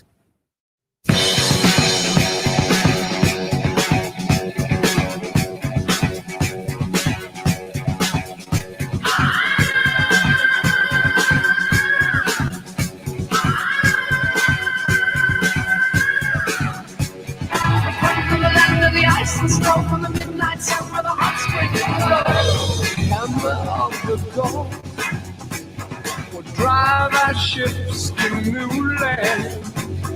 Fight the whole, sing and cry. Valhalla, I am. Works leaders, they are elated. Under Biden, there's no tough love. There's no America first. There's no accountability. There are no difficult conversations, no negotiations. America last policies. As Joe keeps saying, America's back. America last is back. America paying the bills for the world, that's back. Yeah, America's last, baby. Woo! Yeah, that's what Joe Biden says when he remembers to say something that's not on the teleprompter. Let's talk to our next guest about that. The conservative, so-called, is the one that says, less government. Get off my back. I'm the best there is at what I do. You're a lying, dog-faced pony soldier. I wouldn't make it a habit calling me that, son. And that's the bottom line. That's for sure. They named an entire show after him. He's that famous. Mark Cox is the Mark Cox Morning Show host. Joins us right now. Mark, good afternoon. Welcome to Annie's show. Great to have you on today. Well, thank you, Tim Jones. Good to be on. How are you, my friend? Doing great. Mark, Mark was Joe Biden's European adventure as much as you hoped for and more? I mean, just what an epic disaster, huh? What a bad year for America. Yeah, you were talking about movies. This one is as bad as Bill and Ted's Excellent Adventure. Remember that movie? Yes. That was just horrible. Even in reruns, it's horrible. When I've listened to several sound bites from him over there, and for example, they asked him yesterday if he still stood by calling Putin a killer, and his answer was frightening. I mean, he had huge gaps where he would just stop and pause like he was trying to gather his thoughts, and he couldn't figure out exactly what to say. It's no wonder they keep him away from the media. It's embarrassing, and that has to be why they didn't want a joint press conference with Putin, because what if Putin would have asked him a hard question? Right. No kidding. It would have been embarrassing. Yeah, Mark, there's supposed to usually be big news that comes out of these global summits, right? And Donald Trump was really good at making big news, and usually it was news that it was good for America. We knew that because the media told us it was horrible and horrific and terrible and bad, which we knew was bad for the globalists, good for Americans. But Mark, I think the biggest story coming out of the G7 summit is there's no big story. What did Joe Biden accomplish over there? Standing in the back of the room, apparently. Well, apparently greasing the skids with American taxpayer money again is what happened. Of course, they're thrilled Joe's back. He brought the checkbook with him, right? Yes. Remember when Donald Trump went over there, he held them accountable and even threatened before he went over that the U.S. might pull out of NATO. They all freaked out and they said, "Why would you do that?" Well, you don't pay your bills. You're supposed to pay 2% of your GDP into NATO every year so we can help defend you. And some of you didn't even pay 0.5% last year. And the U.S. has let them get away with that. And lo and behold, a couple of $2 billion suddenly rolled into NATO's bank account. He was effective. I'm missing the mean tweets personally. They now know that America back to the Europeans means the money is flowing to support, abortion services overseas and all these things that the American taxpayer has no business being involved in. Mark Cox from Mark Cox Morning Show, 5 to 9. Is there any reason in your mind for a G7? I mean, if you're trying to pass global initiatives like a global tax, which has been talked about, or at least a global minimum tax among these nations, or climate change, stuff like that, there's a reason for G7. But if you're Donald Trump, or if you're an American more isolationist president, what's the purpose of even having a G7 other than just global government stuff? Well, you're right. I mean, I think that the purpose of that group of people, the most powerful economies in the world, is that if they're of one mind, they can either do a lot of good or a lot of damage, right? And very separate goals from the last administration to this one. And right now, they're all of a like mind. I mean, most of them are European socialist Democrats, and Joe Biden wants us to be a European socialist democracy. So he would like to move us more in that direction, which is frightening. But there was a meeting of the minds for that reason, Ryan, and it's really kind of frightening, and it's going to be very expensive for the American taxpayer. Truly indeed. Mark, it seems that Joe Biden's domestic agenda has hit the skids. Thank God Almighty, right? We can all, those of us who like our freedoms and liberties, what's left of them after his 50 some odd executive orders, are very happy about that. He did get one giant 2 trillion bill through, which has resulted in nothing more than a 40% price hike at the pump. We're seeing prices escalating in stores. The market, the Dow, the market seem to kind of they're kind of wandering these days. Jobs reports are some months bad, some months okay, nothing that great. However, Mark, it seems that the agenda, thanks to I hate that we're putting so much stock instead into Joe Manchin and Kristen Sinema, a couple of Democrats. But Mark, do you think that some of the sane people in the Democratic Party have woken up and realized that they're gonna get it handed to them next year unless they stop the rest of this radical socialist agenda? I'd like to think so, Tim. I would, but then I look and see who the Democrats allowed Joe Biden to pick as his vice presidential candidate. I mean, they didn't seem to step forward when that happened. We're talking about a woman who couldn't get 2% of the vote within her own progressive party. I don't know. I don't think they've got that kind of foresight. I think that if Pelosi and Schumer had their way and he wasn't insulting disabled children, they'd move this party as hard to the left as they could, and they would do away with the filibuster because they didn't learn anything from Senator Harry Reid that was a looming disaster. I think they'd do it and try to get away with as much damage as they could in the next 18 months. Mark, it's baffling to me. Tim just mentioned, he signed a ton of executive orders, and a lot of it was just getting rid of stuff that Trump did by executive order. But outside of that, they've spent a lot of money. But we talk about these things like the filibuster is still there. They haven't packed the courts. They haven't made any new states. a lot of the agenda items that are sort of these big things that get our focus off of real things like the border, they really haven't gotten a lot done other than spending. Am I wrong? Well, you're not wrong, but that commission for packing the court only just got started about a week and a half ago. Yeah. So we're going to hear something from them in a couple of weeks. The big elephant in the room, the 800-pound gorilla, if you will, is healthcare. You know that what they'd love more than anything other than a Green New Deal is universal healthcare. And while I'm not sure they can accomplish it, they could certainly do some damage if they could figure out a way to do something like that through reconciliation. I don't know the budget rules enough. Maybe Tim understands them better than I do. I think the parliamentarians are going to limit them on the number of reconciliation acts they can do this year. But, who knows, coming up, leading into the next session, what they could get away with. That's the scary part to me. Speaking to Mark Cox, the host of the Mark Cox Morning Show. Mark, I thought we'd try to finish maybe on a high note here, a positive note. We had Senator Onder on earlier in the show, and he talked about something that you followed very closely and I believe helped give a lot of courage to people to get across the finish line, because you and I and others were living it here in the St. Louis region, specifically in the county of St. Louis, under the lordship of His Honor, Dr. Sam Page. And that was these ridiculous lockdown orders that now that we've seen some of Fauci's emails and we're 18 months, doing a retrospective postmortem on what happened during the pandemic and what should mainly not have happened. And that's locking down everybody who was able-bodied and healthy. The Missouri legislature was very happy to see Governor Parsons sign the bill today to end COVID tyranny and to prohibit vaccine passports.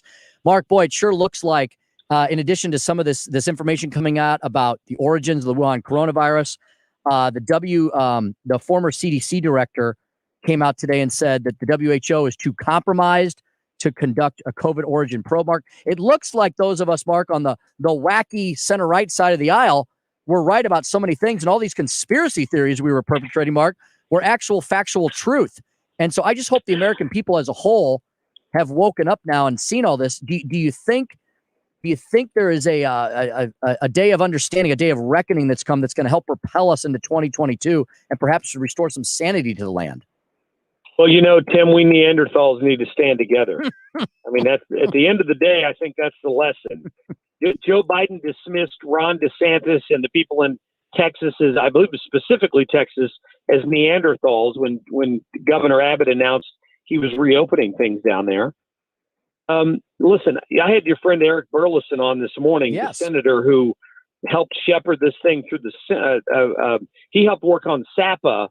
And we were also talking about this freedom question of the county executives. We've got, this is long overdue. The saddest thing about this is that it took 10 or 11 months since the news conference they held at the front doorstep of Satchmo's restaurant in Chesterfield. It's think about that. I mean, I wish the governor had stepped up, canceled the executive order, and taken some of these powers away from Sam Page. Amen. He chose not to do that. I mean, his approach was he wanted local control and local decisions over these things.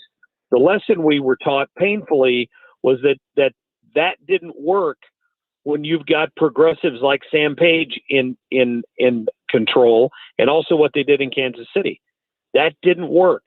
And now it's taken us all these months and emergency legislation to finally gain control of Sam Page. And only yesterday did he end his briefings, or maybe Friday they ended their health briefings for the county.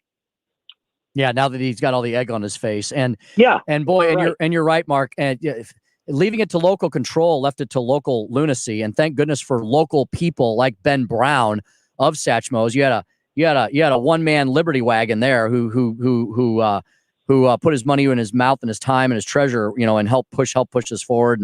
And people like him. So many other great local leaders that you interviewed throughout all this. They were the loudspeaker and they were the megaphone that helped restore some freedom and liberty here to the state of Missouri.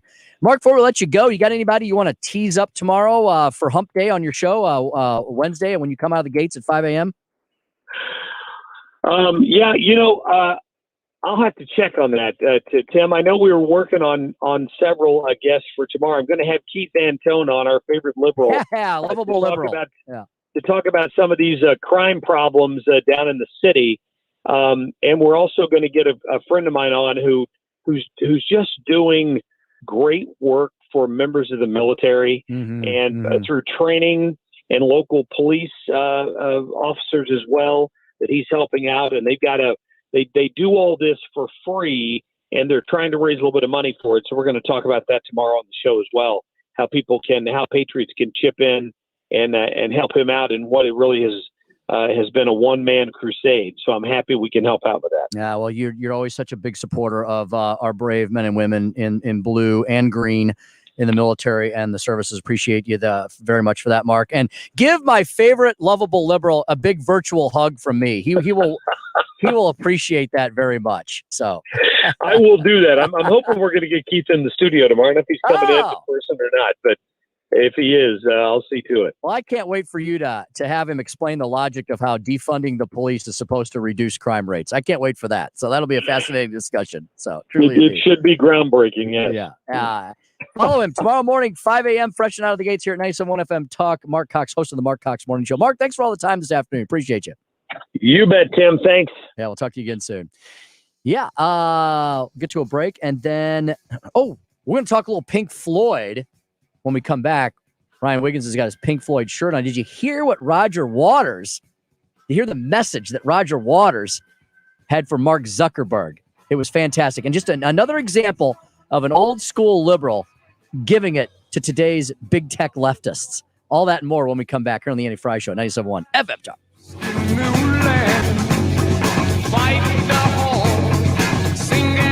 You're listening to the Andy Frey Show. Interact with Annie on Facebook. The Annie Frey Show.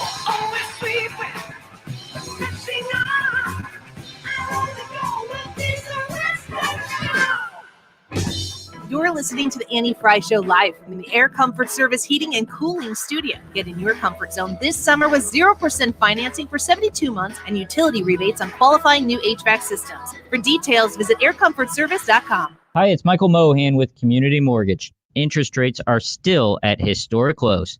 If you have not taken advantage of today's low rates, what are you waiting for? I get calls all the time from people using online and national lenders. They question the fine print, need clarification, and want somebody to talk them through the steps. This is the personal service I offer. Whether you are looking to refinance or purchase, call an experienced local lender. Call me, Michael Mohan, at 314-336-6050. Call today while interest rates are still at historic lows. 314-336-6050. 314-336-6050. 314-336-6050. Or online at communitymortgagestl.com. When you call, you'll speak to me. Community Mortgage LLC, 224-143, NMLS 250353. Small business owners know cutting costs without cutting quality is tough. How do you trim expenses without hurting your business? Easy. Get Spectrum Business. Call 888-489-2212. Switch to Spectrum Business and you can get the best internet and phone services for half of what you're paying today.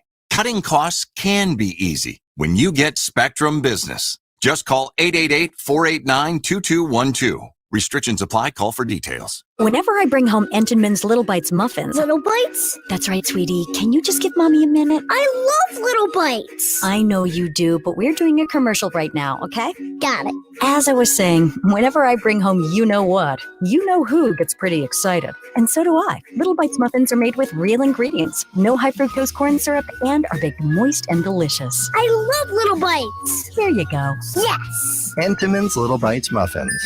The perfect portion of happiness.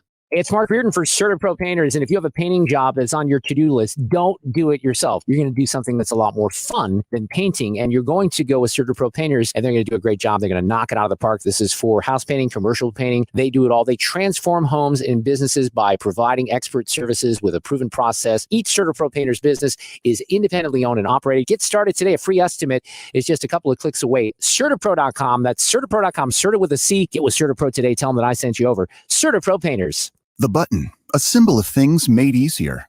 Before buttons, things were much harder, like pull starting an outboard motor. Come on, you. Come on, you. Come on, come on. Okay, this time you're going to start. Come on. Or manually opening a garage door. Oh no, my back. Or even treating sleep apnea.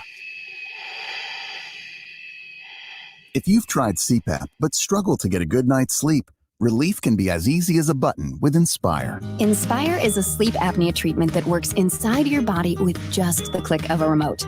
That's right, a button. As you sleep, Inspire keeps you breathing normally and sleeping peacefully. No mask, no hose, just sleep.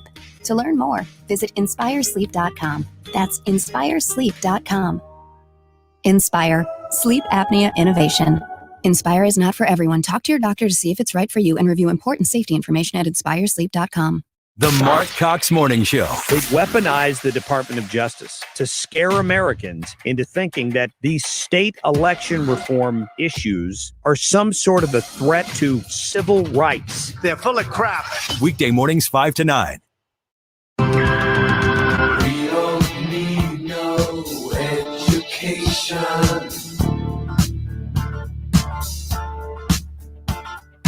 We don't need no thought control. No dark sarcasm in the classroom. This is something that I actually put in my folder when I came out here today. You have no idea what it is. Nobody does, because it arrived on the internet to me this morning. It's a request for the rights to use my song, Another Brick in the Wall 2, in the making of a film to promote Instagram. So it's a missive. It's a missive from Mark Zuckerberg to me, right? Arrived this morning with an offer of a huge, huge amount of money. And the answer is, F you. No way.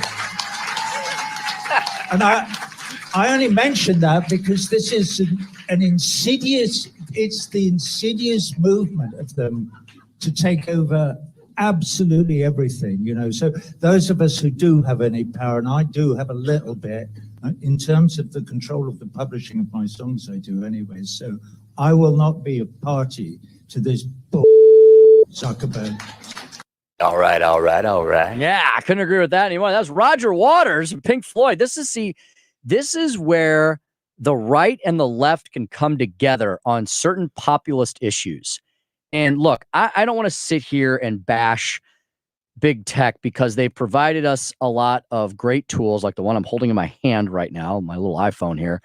However, they should not be able to have their cake and eat it too, and they shouldn't act like petty tyrants. So I know you enjoyed this as a big Pink Floyd fan. I am a huge Pink Floyd fan. I am too. I wore my shirt today. Yes, you did. And we were educating Katie. She did not. She's heard that song 1,000 times. Did not realize it was Pink Floyd. Correct. So now you know. Mm-hmm. But man, I'm so glad, because if somebody walks up to your doorstep with a dump truck full of money, how easy is it to go, okay, I'll sell out? And he did not. And you're right, Tim. I thought of you when I even heard that clip, because you're talking about this guy is not a conservative. No. I mean, if you've listened to Pink Floyd music, like, there's nothing conservative in Pink Floyd music. Probably hates Trump. Oh, I'm sure he does. Or maybe he doesn't. On some issues, he may not. Roger Waters has appeared on Tucker recently. There you go. So there you go. Maybe the tides are changing. And just like, I would put Roger Waters. I didn't know this about Roger Waters, but I put him in, after hearing that, I'd put him in the camp of like Glenn Greenwald, okay, Bill Maher. Now, yeah. Apparently now Jon Stewart. Yeah. You know, folks like that, sort of old-fashioned liberals who believe in, yes, they believe in things I don't believe in, like government handouts and a bigger welfare state and all that. However, you know what they also believe in? They believe in civil liberties and they believe in freedom. And a guy like Roger Waters respects America because America's got something that the UK does not, and that's a constitution with the Bill of Rights and the First Amendment, where Roger Waters can get up on a stage and drop the F-bomb as much as he wants, and no one's going to haul him off to prison. Right. And obviously nobody's suggesting that that's going to happen now, but back in the 60s and 70s, there was a lot more pressure on an artist to not do things like that. That's completely gone. But he's really anchored his ship to Julian Assange and the movement to get him out of the embassy, obviously, which is right there in England. So it's a little more close to home for him. But that's when you see him appear on Tucker. That's actually what he was referring to there, because he goes on in that clip to talk about you're trying to use a song that's all about we don't need no education, we don't need no thought control, so that I can promote you to get bigger and bigger so that you can just censor anybody you want. And he talks about that they've censored him and other people talking about Julian Assange because they don't think that message should be out there. I'll play part 2, and then I'll explain how small, I'll explain where the confluence, the coming together of, that's a big fancy word, like for when rivers come together. Yeah, right here, north of St. Louis. We have a confluence. That's right. Yeah. There you go. little geography for your, why not? Well-rounded. We get it all in. That's right. The confluence of small government conservatives and civil libertarian loving liberals, right? Traditional liberals like Alan Dershowitz and Jonathan Turley and the people we just mentioned, blah, blah, blah. So here you go. It's part 2 of Roger Waters trashing Mark Zuckerberg. I love it. We want to thank you for considering this project. We feel that the core sentiment of this song is still so prevalent and necessary today, which speaks to how timeless the work is true. And yet they want to subjoin it. They want to use it to make Facebook and Instagram even bigger and more powerful than it already is, so that it can continue to censor all of us in this room and prevent this story about Julian Assange getting out to the general public, so the general public could go, what? No more. Neither must. Zuckerberg features in my new rock and roll show. I've got him no, I shouldn't tell you. But he does. But you think, how did this little who started off by saying, she's pretty, we'll give her a 4 out of 5. She's ugly, we'll give her a 1. How did he get any power in anything? And yet here he is, one of the most powerful idiots in the world. Well, he's got a point there. How did stupid Facebook get so darn prolific, ubiquitous, and make a guy a gazillionaire? Well, I mean, again, it just goes back to like this being a societal thing. I think he thought that he was filling a need and took a gamble and was like, this is, I mean, filling a need is all relative, but he was saying, let me build a platform. And it did start with that. I can't remember what it's called. I don't know if it's Hot or Not. Hot or Not, something like that. Yeah, anyway. something like that. And I believe that he felt like society was missing something. Yeah. So let me fill in this hole. College students were missing something. Yes. And nobody else has traveled this way before. This is new territory. Nobody else thought that this could be done. And let me see if I can do it. And then we as a society said, I can't blame Mark Zuckerberg when all of us signed up for Facebook. And isn't it fascinating that MySpace failed? Yes. And Facebook succeeded. And I loved MySpace. Did you really? I never used it. Oh my gosh. I did too. I loved it. Why? It was so much better than Facebook. Okay, so then why did it fail? What do you guys think? You go first. For me, I think that the age group shifted. Like I was on, I don't know about you, Ryan, but I was on MySpace whenever I was 13. Okay. And it had all of the cool stuff. It had the music and the layouts, and you were coding and you were building. And really? Oh my gosh, you were doing incredible things. Neat. And learning all at the same time. You didn't even know you were learning. I'm gonna get a MySpace account. And then you can probably still do it. And then everybody I knew kind of shifted towards Facebook. And to me, Facebook was lame and boring and there was no pizzazz to it. But I'm like, everybody's moving from MySpace to Facebook. So I'll move. Facebook was more similar to MySpace at that time, where everybody had their own page, and it was like, this is my page, these are my pictures, this is what I think about things. But MySpace failed because you had to visit each individual person's page to see any sort of news updates or new pictures or anything. You're right. You only got your Facebook transitioned out of that to where they had a news feed. And so you posted on your page, but it would go into the news feed. And so you only had to go to the main page to see what everybody was thinking or doing right now. And that's what kind of changed everything, because it used to not be that way. But I think it's important, though, like that we recognize, Mark Zuckerberg has a lot of power, and we gave it to him. And this is a great learning lesson to say how hard it is to get that power back and take it away. Yeah. I mean, it's a huge because there's a lesson. whole bunch of us probably even in this room and a whole lot of people listening who have either already jumped ship and are like, I'm not going to use Facebook or Twitter anymore, or they're like one little incident away from jumping. Yeah. So you can still get a MySpace account. It still exists. You going to do it? I should. First time I've ever seen. They have one of my favorite bands on here featured on the front page. Angels and Airwaves. Oh, yeah. Release that's awesome. Restless Souls. I haven't heard that yet. I haven't either. But Angels and Airwaves, which is the them. singer from Matchbox 20. Angels and Airwaves? No, I thought he was Blink-182. Well, I'm sorry, Blink-182. Mhm. Yep. Screwed up my Tom DeLonge. Screwed up my 90s bands there. He's the guy that loves aliens. Does he really? He's a UFO guy. Yeah. So is he like a younger version of who's the guy Annie plays all the time? The crazy guy from Randy Quaid. Randy Quaid. Wait, yes. No, he's not Randy Quaid. He's just not Randy really Quaid crazy into UFOs. Okay. The problem is the stuff that he was talking about has now become sort of mainstream news. Yeah. Like, I Yeah, mean, the maybe UFOs. Randy Quaid has done that too. Well, and I'll wrap us up with the fact that all of our conspiracy theories are coming true. Yeah. With a story that just came out this morning on that far right wing website known as the New York Post, which the left loves to hate. I love the New York Post. When I lived in New York, which was for almost a decade, I have to say almost, because when I say I lived in New York for 10 years, my wife corrects me because she's a big numbers person. She's like, you lived there for 9 years. So don't say that. Don't round up. Like, that's almost 10. Yeah. Don't you dare round up, Yeah. Tim. So New York Post was like, I loved it back then. I love it even more now. Miranda Devine, one of my favorite reporters there. Anyway, New York Post coming out today. More evidence suggests COVID was in the U.S. by December. Thank you. Of 2019. Thank you. Everybody's been talking about that for the last 12 to 18 months. And now we're finally getting some data on it. We would have been, that was crazy talk, right? It was. It was crazy. You couldn't say it got here before whatever the news media said the date was.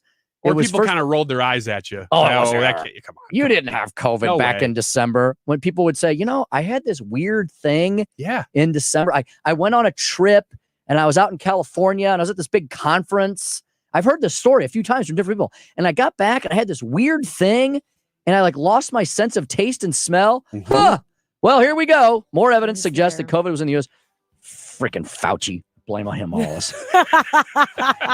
Elf on a shelf. We'll be back with lots more. 2:00 hour featuring JJ, Jimmy Carafano from the Heritage Foundation. Going to talk to him about the G7 here at 97.1 FM Talk. Hey everybody, Jay Farner here, CEO of Rocket Mortgage and Rocket Companies. Last year, we saw historically low mortgage interest rates. In fact, over 1 million homeowners took advantage of refinancing or buying a new home with Rocket Mortgage. What you may not know is that interest rates are already starting to increase again, and it's likely that trend is only going to continue. Our team of experts is standing by to help you save before rates go up. With an official mortgage review from Rocket Mortgage, you'll see just how much money you could save by making a move right now. Don't look back over these next few weeks and wish that you had taken action. You could save hundreds on your mortgage payments or pay off your home loan earlier than planned. You could even take cash out of your home to pay off high-interest debt, complete home repairs, or bulk up on an emergency fund. When you want to secure a low rate, Rocket can. Call 833-8-ROCKET or visit rocketmortgage.com. Rocket. Call for cost information and conditions. Equal housing lender licensed in all 50 states and MLSconsumerAccess.org number 3030. People ask me when if they talk about being on the radio and stuff. A lot of times people ask me about Stewie and the Bagelone, and they want to know if what I'm saying is for real. Well, of course it's for real, folks. I'm not lying to you. Of course I wouldn't lie to you. I'm a customer of Stewie's. I'm a customer of Stewart's American Mortgage. I'm a customer of the Bagel Loan. And when you refinance your home with the Bagel Loan, you're going to pay zero in fees that every other lender out there is going to charge you for. I went with Stewie. There's no tricks. There's no, nothing up his sleeve that he pulls out at the last minute to try to spring it on you and surprise you. And when he feels like he got you, it's not like that. It is what I'm saying it is. You refinance your home, you get those historic low rates, and you don't pay fees up front or rolled into anything that other lenders will absolutely charge you for. It's a no-brainer. Call Stewie today at 314-324-4440. That's 314-324-4440 and ask about a bagel loan for your refinance today.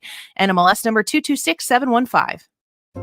Jewels on Hampton and St. Louis Hills is paying some of the highest prices on gold, silver, diamonds, semi-precious colored stones, coins, flatware, and fine watches on site. Jewels on Hampton is a premier jeweler featuring Alvanza's jewel art designs with an exquisite selection of diamonds, semi-precious stone jewelry, and vintage watches. Their expert design team can restyle your jewelry to today's contemporary style. They also do jewelry and watch repair. Need extra cash? Jewels on Hampton is paying some of the highest prices on gold, silver, diamonds, semi-precious colored stones, coins, flatware, and fine watches. Bring in your collectibles and clocks and sports memorabilia and figurines too. Jewels on Hampton, 4506 Hampton, just 3 blocks south of Chippewa, and jewelsonhampton.com. Call them at 314-752-5000, 314-752-5000, and jewelsonhampton.com. Jewels. KFTK FM Florissant, driven by the Bommarito Automotive Group, 97.1 FM Talk. An Odyssey station. When did COVID arrive in the U.S.? On Lisa Brady, Fox News. Health officials keep circling back to that question, with one new report suggesting December of 2019 could be the answer. From Mississippi to Massachusetts, a new government report finds that COVID-19 was already infecting people in at least 5 U.S. states before the world knew much about the deadly outbreak in China. Scientists analyzed blood samples from a National Institutes of Health research program and found 9 participants out of more than 24,000 had been infected in December 2019 and early 2020, days or weeks before the first confirmed cases in their states, which also include Wisconsin, Pennsylvania, and Illinois. Fox's Lillian Wu. Other officials emphasize that report is not definitive. The new coronavirus has now claimed over 600,000 lives in the U.S. It took nearly 4 months to get there from 500,000, compared to just over 1 month to go from 300,000 to 400,000 during the winter peak. Georgia's most populous county is defending its election procedures, responding to a probe of how drop boxes were handled in 2020. The spokeswoman for Fulton County, Jessica Corbett, said in an email today the rules were followed when it came to collecting absentee ballots from drop boxes. The investigation stems from a comment from a Fulton County elections employee on a conservative website saying some forms were missing in an open records request. Georgia Secretary of State Brad Raffensperger tweeted Monday that his office would take a closer look. Supporters of former President Donald Trump still contend there was fraud in the election that lost Georgia. COVID fears prompted the use of more drop boxes for absentee ballots last year. Gernal Scott, Fox News. An hour to the close on Wall Street, the Dow's down 77 points after the latest economic reports, including lower retail sales. We get the Fed's latest take tomorrow. America is listening to Fox News. UFOs are back, even if the military can't explain them. Now, Rob Schmidt takes a look at the big mystery in his series, UFOs, Are They Really Here? Airing all this week on Newsmax TV. Millions are watching Newsmax. It's on all major cable systems, and they're downloading the free Newsmax app on their smartphones. Get the latest on these strange UFOs and watch Rob Schmidt on Newsmax, the new network everyone is talking about. This is a metaphor for your business's journey. Sometimes it feels like you're going 100 miles an hour, barely keeping up. But to cruise through challenges, you need someone who's right there with you. That's what Dell Technologies advisors do. They have the tech advice you need to get past whatever's in front of you and get to where you want to go. For advice on solutions like XPS 13 laptops powered by Intel Evo platform, call an advisor today at 877-ASK-DELL. Air Comfort Service Heating and Cooling Weather with Chief Meteorologist Dave Murray. Lots of sunshine, breezy. We have to call it hot, though the humidity levels are only in the moderate range. 95 for the high. Tonight, clear skies. Comfortable. Let's drop it back to 65 for the overnight low. Tuesday and Wednesday, sunny skies. Not too bad. Humidity levels relatively easy to take. 88 for the high Tuesday and again on Wednesday. This is 97.1 FM Talk. Chief Meteorologist Dave Murray. Presented by Indeed. If you're hiring this summer, you need Indeed. With Indeed Instant Match, just post a sponsored job, and you'll immediately get a short list of quality candidates whose resumes on Indeed fit your job description. Learn more at Indeed.com/credit. Spring is a great time to upgrade the energy efficiency in your home with new windows. Mark Cox here from my friends at Window World. I'm a satisfied customer. You will be too. Call them today for a free home estimate. They'll show you why they are simply the best for less. Window World windows are so durable. They stand behind their windows with a lifetime warranty that covers all parts and glass breakage and labor. They were ranked #1 in windows sold in the country by Qualified Remodeler magazine, and they're the preferred window of the St. Louis Blues. Window World does great work, as they did in my home when they replaced 2 large bathroom windows. They measured them, they built them, and got them installed in no time. You will love working with my friends over at Window World. They're now offering 18 months, same as cash financing with approved credit. Call them today at 314-993-1800, 993-1800, or windowworld.com. Air Comfort Service Heating and Cooling Weather with Chief Meteorologist Dave Murray. All about sunshine, comfortable humidity levels this afternoon. 88 for the high. Tonight, clear skies will drop out of the 80s into the upper 70s by 10 o'clock. 60 will do it for the overnight low. Wednesday, sunny skies and comfortable 88. Get a little hotter, a little more humid on Thursday, and its summer steamers are back on Friday. This is 97.1 FM Talk. Chief Meteorologist Dave Murray. What's holding you back from solving your tax problems? If it's cost, know that the longer you wait, the more expensive it'll be. Hi, this is Lance Drury with the Lance Drury Law Firm in St. Louis. Tax resolution doesn't have to be expensive, and waiting year after year to resolve your tax problems can be extremely costly. Interest and penalties on your tax bill won't stop until you take control. So take the first step now and hire a tax resolution attorney to help you. Call me, Lance Drury. I'll tell you in advance an affordable fee which includes costs and expenses that works for your business and family. Your first visit to the Lance Drury Law Firm is free and confidential, so you have nothing to lose. But the longer you wait, the more interest and penalties you'll pay. Call me today. Remember, if you have IRS issues, you have legal issues. You need an attorney. You need us, the Lance Drury Law Firm. Call me, Lance Drury, at 314-260-6120 or go to lance.drurylaw.com. The choice of a lawyer is an important decision and should not be based solely upon advertisements.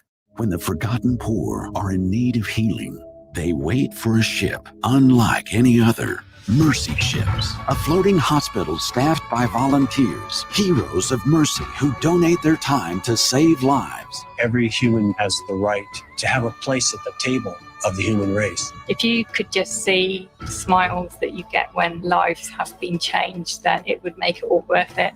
To learn more about Heroes of Mercy, go to mercyships.org. Napa know-how. Some things just go better together, like a 5-quart jug of Napa full synthetic motor oil and a platinum filter for $26.48. It's like bacon and eggs, hot dogs and mustard, or Joni and Chachi. Ask your dad about it. That's Napa full synthetic and a platinum filter for $26.48. Quality parts, helpful people. That's Napa know-how. Napa know-how. General States pricing. Sales prices not include applicable state, local taxes, or recycling fees. Offer ends 6/30/21. Playoff basketball is here, and before you bet on any of the postseason games, you need to check out BetQL. BetQL analyzes every game to help you make the smartest possible bets. Sometimes the spread is off by a few points, or the total is way too high or low. BetQL finds those opportunities so you can take advantage and cash in. Ready to win more consistently? Visit BetQL.com and use promo code PLAYOFFS for 20% off. That's 20% off with promo code PLAYOFFS at BetQL.com. Radio.com is now Odyssey. Download the Odyssey app to listen to 97.1 FM Talk and find content that moves you. The Odyssey app for 97.1 FM Talk on the go. The Annie Frey Show is sponsored by Forensic IT, the tech experts that find the root cause of your technical problems. ForensicIT.com. That is exactly what I needed to hear. Thank God someone here knows what they're talking about. That's us. That's right. Gotta love this American ride. Right, you need to take the time and get the full picture. Come on, turn the radio on. It's Saturday and I won't be long. Don't get me wrong, I love the ladies. I mean, they rev my engine, but they don't belong in the newsroom. It is Anchor Man, not Anchor Lady. What do you want from me? I'm not America's sweetheart. Goodness sake, kid. Keep your voice down. Your father's listening to the radio. I'm not America's sweetheart. This is the Annie Frey Show.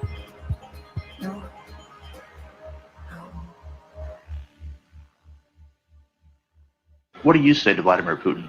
Well, look, I mean, he has made clear that the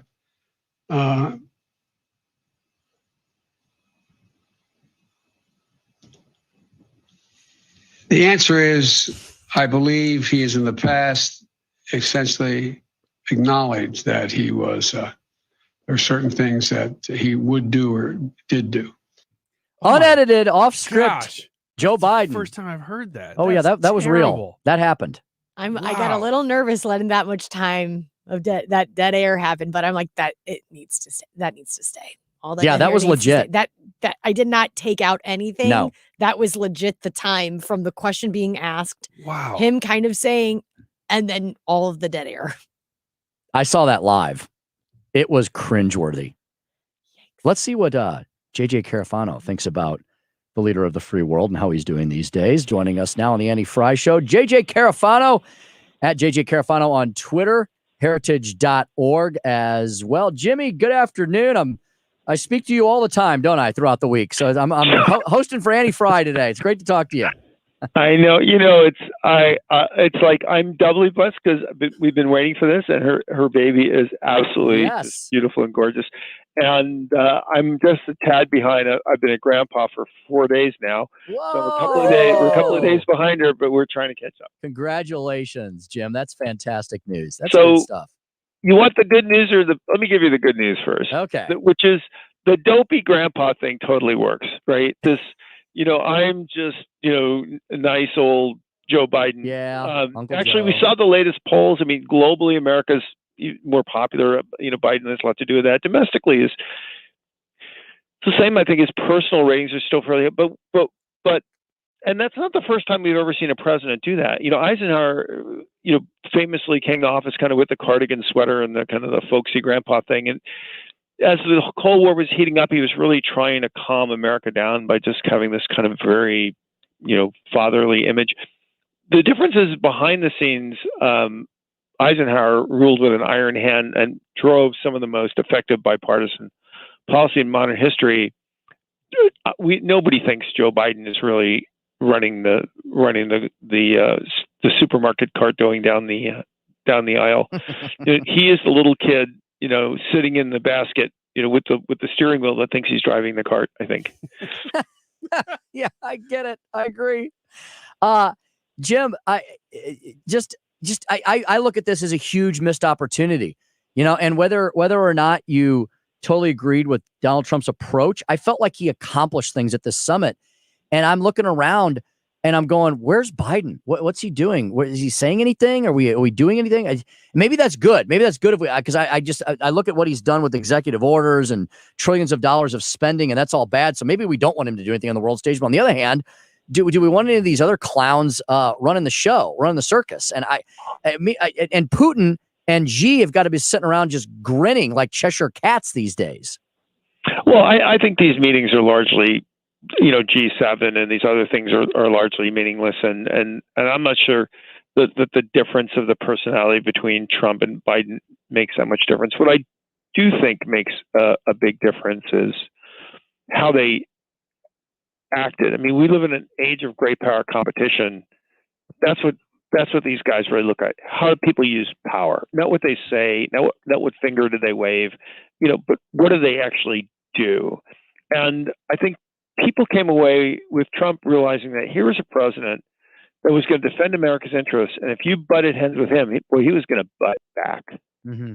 I think with Biden, they sense a very disconnected, disengaged president who, despite all the fluffy talk about, working with friends and allies and speaking truth to adversaries, the reality is, I think both our allies and our enemies came away from this week thinking, this is a guy that we can get over. How can we take advantage of him? Mm-hmm. Mm-hmm.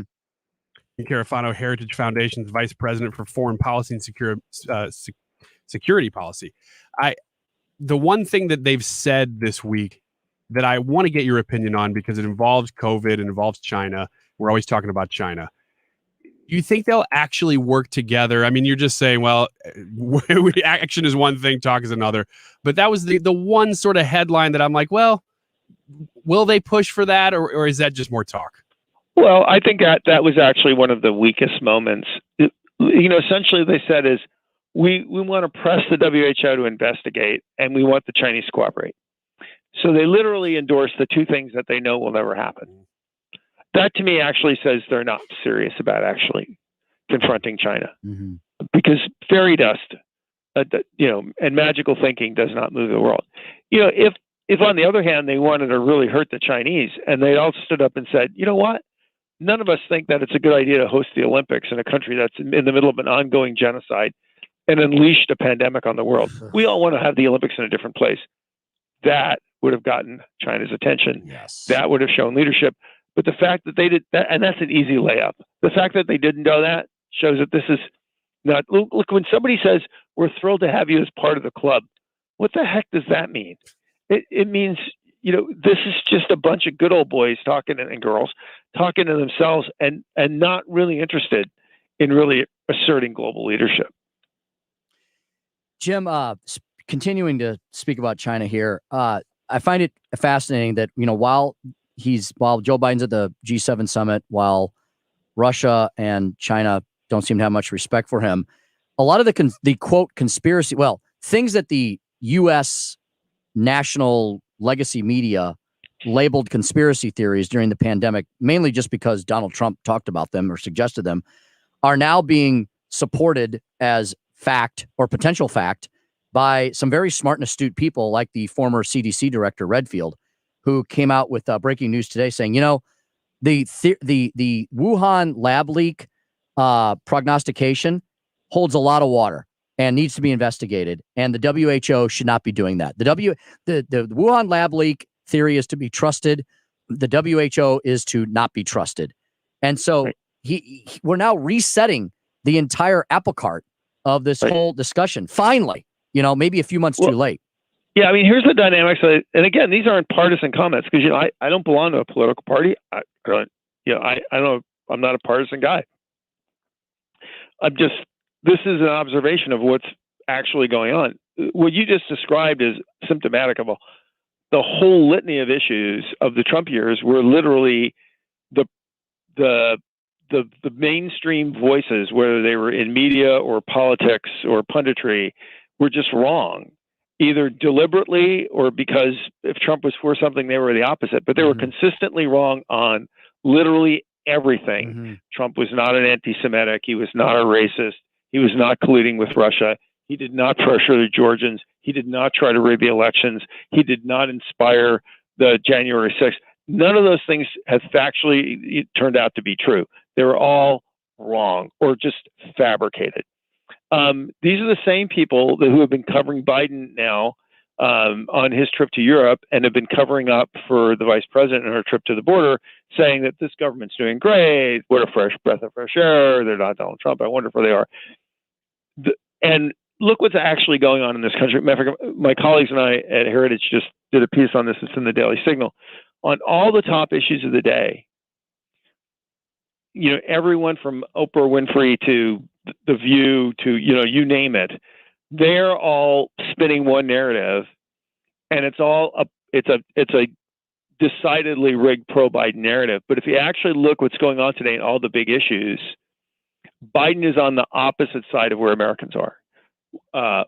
Border security, taxes, inflation, voter integrity, critical race theory. We can go down the list, and we listed like 12 major debates in America today where the Biden team says it's one thing, and no one is challenging them in this massive public sphere of echo chamber voices saying how great Grandpa Joe Biden is.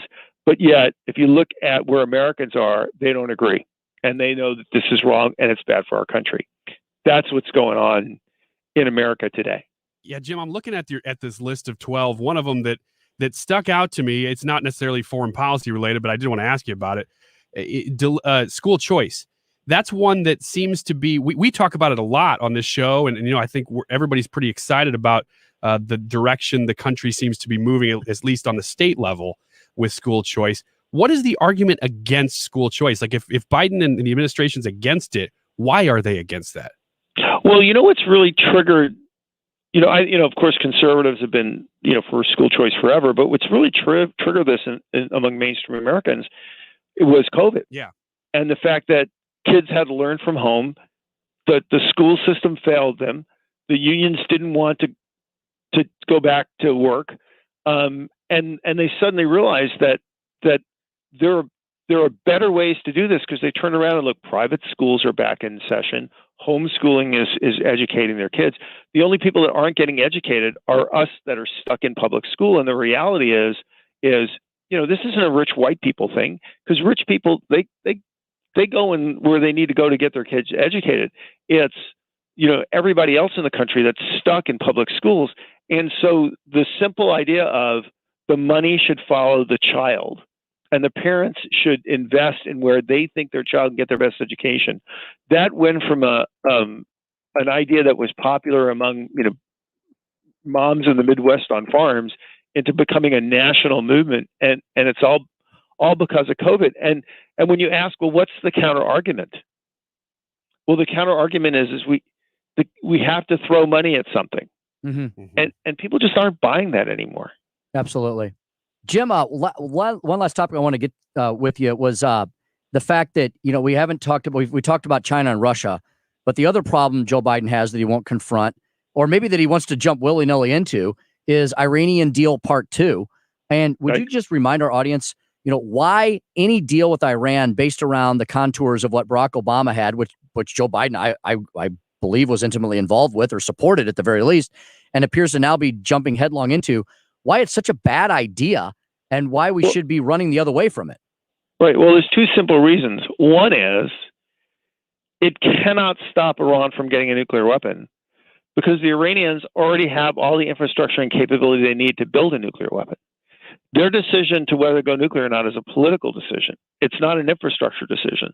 So the Iran deal is structured around the infrastructure. That we've already crossed the bridge and we're down the highway. So we cannot stop it. You cannot do a deal that can stop Iran from getting a nuclear weapon, period.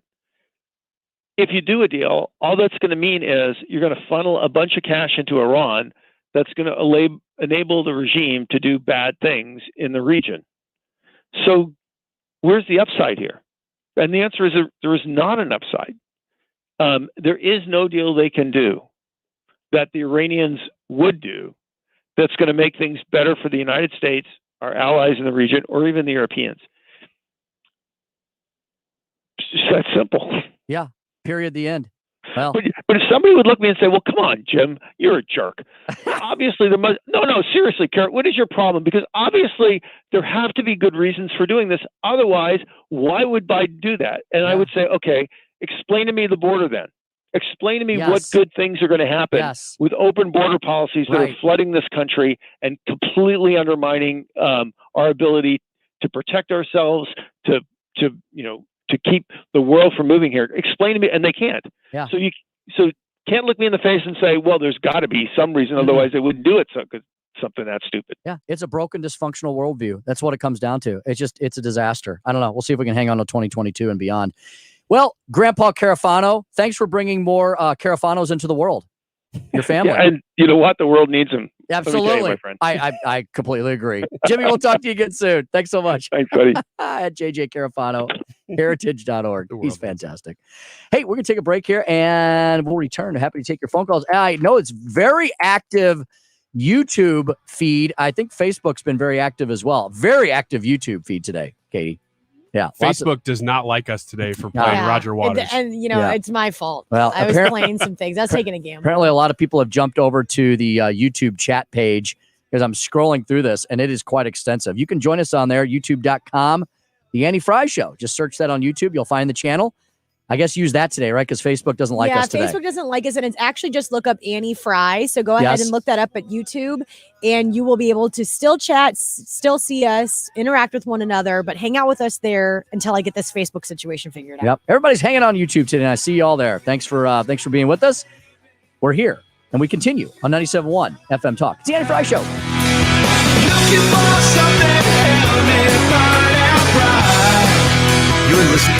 You're listening to the Annie Frey Show. Interact with Annie on Facebook. The Annie Frey Show. Make my way back home and learn to fly. Now at Menards, save big money on your next project with 11% off everything. Tackle tough jobs with Bosch Power Tools. Bosch packs the performance and features you need to get the job done right the first time. Check out our large in-stock selection of Bosch tools, all 11% off. Get 11% off everything now at Menards. Good through June 19th. Savings are a mail-in rebate. Some exclusions apply. See store for details. Save big money at Menards. Hey, it's Mark Reardon from my friends at Zero Res. Welcome to June. That is the official start of summer. Now raise your hand if it means you have a list you have to tackle this summer. The good news is you're not alone, and nobody knows that better than my cleaning heroes at Zero Res. Summer is probably the best time to call Zero Res to get all the nasty dirt, dander, and grime out of your home. This is kind of nasty. Speaking of nasty, did you know that the average home takes in over 40 pounds of dust and dirt a year? So your carpet is the biggest air filter in your home, so it needs some summer loving to keep it fresh and clean. This month's Mark Reardon 97.1 special, 3 rooms of carpet cleaned and sanitized, starting at just $129. This will be the easiest chore on your to-do list this summer because Zero Res does all the work. Don't forget about those air ducts. This month, get $50 off your air duct cleaning. The certified team at Zero Res is going to use their negative air 12-step cleaning process to extract all the crud out of the ducts. Call today. Book an appointment, 474-2020. Make sure you mention my name. Online, ZeroResSTL.com. You spell it backward or forward, it spells the same. Zero Res. You want to retire soon, but everyone keeps telling you to wait until you're 65. After all, that's the age that you qualify for Medicare and you're close to full retirement age. I'm Marvin Mitchell, president of Compass Retirement Solutions. In my new book, Retire Early, The 9 Critical Decisions When Retiring Before 65, I discuss proper planning to help make early retirement possible. When to take Social Security, what to do with your 401k, healthcare, how to maximize retirement income, and much more. Get a complimentary copy of Retire Early by calling 1-800-743-8510. That's 1-800-743-8510. Can you retire early? Call 1-800-743-8510 for your copy of Retire Early, the 9 critical decisions when retiring before 65. Investments and services offered through Compass Retirement Group, a registered investment advisory in Missouri and Illinois. Compass Retirement Solutions is not affiliated with the U.S. government or any governmental agency. You spend more time with electronic media than you do sleeping. Think about it. I think the most important media literacy question is who's the sender? Let's be active and not passive when consuming and creating media. I'm Megan Lynch. Check out my podcast, What the Media, where I examine what you hear, read, and see, and why, and how, and who. Listen to the podcast, What the Media, available on Apple, Google, and Stitcher. Search for What the Media, wherever you get your podcasts. Come to the enchanted attic. Come to the enchanted attic. Come to the enchanted attic, and the mysteries of life shall be revealed. Gaze into a crystal ball to see your future. Breathe in the exotic fragrances of incense, candles, and essential oils. Adorn your body with jewelry encrusted with mystical gemstones from around the world. Why, many who enter the magical realm of the enchanted attic feel as though they have entered another dimension in time and space. But actually, in reality, they have just entered 304 South Main Street in historic St. Charles, home of the famous Enchanted Attic. This is Diane, and you need to come to the Enchanted Attic. It's mystical, magical, and a whole lot of fun. Open every day, free gift with purchase. You'll love this store. More people than ever are discovering what you already know. 97.1 FM Talk is the place for ideas. A place where free speech is the rule, not the exception. 97.1 FM Talk.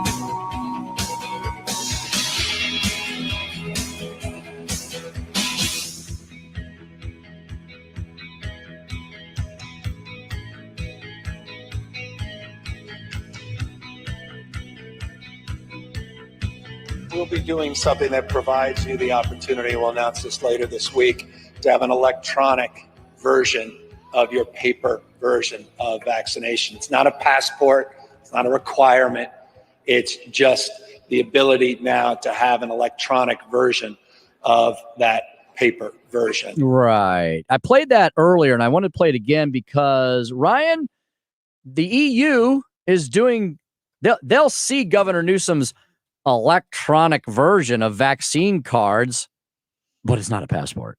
They see that, and they're not trying to couch things in mysterious, nuanced language, are they? No. And I mean, yeah, as if everybody's going to go, oh, Gavin Newsom, that's not, oh, okay, that's a better. That sounds great. Let's make another database. Yeah. Government database. The EU thing to me is a bigger deal than California, because I think California still remains a state in the union. And within this union, there are too many states that are pushing back on the vaccine passport, like Florida, for instance, and states that have just outright banned them. I think hasn't Missouri already banned? That was in the COVID tyranny bill. We just did it. We just did. The governor signed it today. So there's just too many states, because you need a passport kind of to go within the United States. I don't think you'd need one to stay.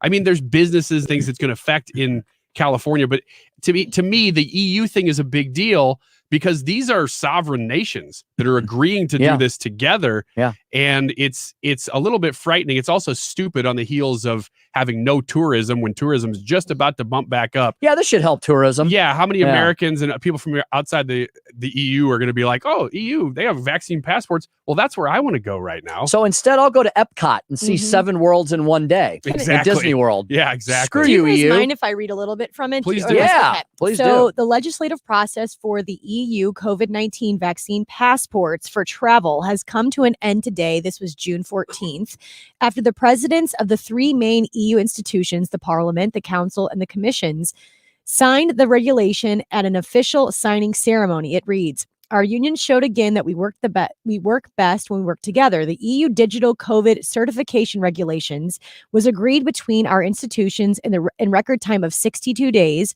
While we worked through the legislative process, we also built the technical backbone of the system, the EU Gateway, which is live since June 1st. So the legislation is signed. It is apparently a digital COVID-19 vaccine passport for travel. Is it for? What about tourists? It's definitely EU citizens. What about foreign visitors? I would think now. She as she's looking here, this may end up being wrong, but I would think that the point of it is to prevent outsiders from coming in and spreading the virus. I don't think it's just to control their own citizens. The EU certificate will again enable citizens to enjoy this most tangible and cherished of EU rights, the right to free movement. Signed into the law today, it will enable us to travel more safely this summer. Today, we reaffirm together that an open Europe prevails. So that's what I mean, from what I can read, it's to their citizens. So I don't see anything about people traveling into the country. Not yet. Yeah, I don't see anything about that. What a joke that it's talking about the right to free movement, right? That they took away, and now they're saying we're going to give it back to you, but with caveats, as if they're being benevolent in giving that right back to people that they took away. The certificate is being issued to travelers who have been vaccinated with one of the vaccines approved by the European Medicines Agency, those who have recently recovered from COVID-19, as well of those who have been tested negative for COVID-19. According to the regulation, the member states are advised against imposing any extra travel restrictions in those holding such a document, unless in cases when the additional measures must be taken into consideration. So I only see it for people within the EU that are traveling. Oh, good. And that's all they can do. Yeah. Veil your papers. You know, doesn't that sound like that? I'm sorry. Yes, it does. I hate to channel horrific things from our past and sort of, you know, if the leftists, of course, would tell me I'm conflating the Holocaust with, you know, no, I mean, this is big government invading. Whatever happened to the liberal adage of my body, my choice, get your hands off my health care? How come COVID-19 gets to disrupt all of that? How come that doesn't? We have very serious transmissible viruses on this planet, such as tuberculosis, which thankfully we've largely, I believe, eradicated in our country, but is still prevalent in other parts of the world. And nobody's ever decided we need to have a TB card, right? I actually, it was crazy. I got vaccinated. I had my first dose. I want to say 2 weeks ago, and my husband just recently got vaccinated. He had his first dose not long ago either, and he and I both came back with our cards, and we both were like, I know why we have this card, but it is so unusual that it's just like right here. Just for COVID. And like we have to keep it on us because we don't know what stores or what places are going to be like, are you vaccinated or are you not? And like you have to present this card with something that's medical that pertains to you on it. It's just a very wild thing. For a non-FDA authorized vaccine. Nobody puts that into the discussion.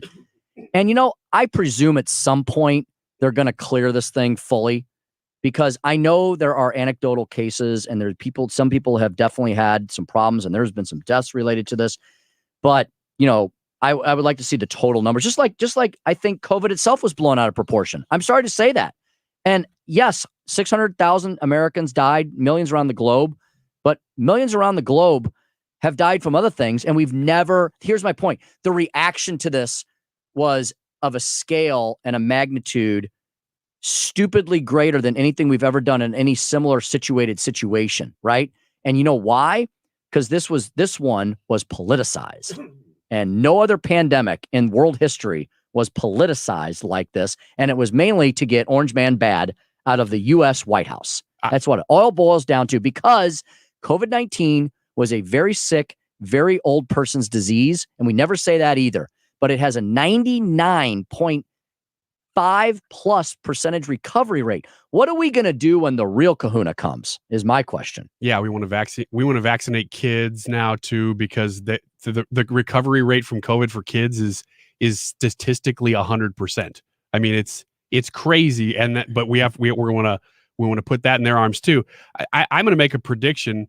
The next conspiracy theory that everybody's kind of been either talking about openly or kind of, you know, well, now that nobody else is around, what do you think about these numbers? I bet the numbers is one of the next ones that people start to really scrutinize, because it's already starting to happen in little pockets around the country. There's been one in Minnesota. There's been one in California, different counties that have looked at their COVID numbers and COVID deaths specifically, and said, you know what? Some of these are being counted erroneously. And I bet that 6 months from now, maybe a year from now, that'll be a part of the conversation is, did we even correctly track the numbers? There's going to be so many studies and reexaminations of everything that happened over the last 18 months. And Ryan, you're right. They will get published, and CNN and MSDNC will absolutely ignore them. Yes. And most people will wander around in their little post-COVID fog thinking that the cloth diaper they wrapped around their face actually did something, that you could pick up COVID from the Handrails, groceries you bought at the store. There's places that are still doing all this stuff, and it's great to be clean. Apparently, we were really dirty before March of last year. So I think it's great that we're clean, but this virtue signaling and this COVID shaming that some places and parts of the country are still doing with, make sure you wash your hands, make sure you wipe this off, make sure you wash your hands 12 times, make sure you wipe your tongue with a Clorox wipe before you eat, sit down and eat. I mean, maybe a penguin caused COVID. I mean, these things that people still believe that have been absolutely debunked. There's not nearly as much outrage about finding out the truth as there was about spreading the disinformation on the front end. Yeah. People use fear to do it.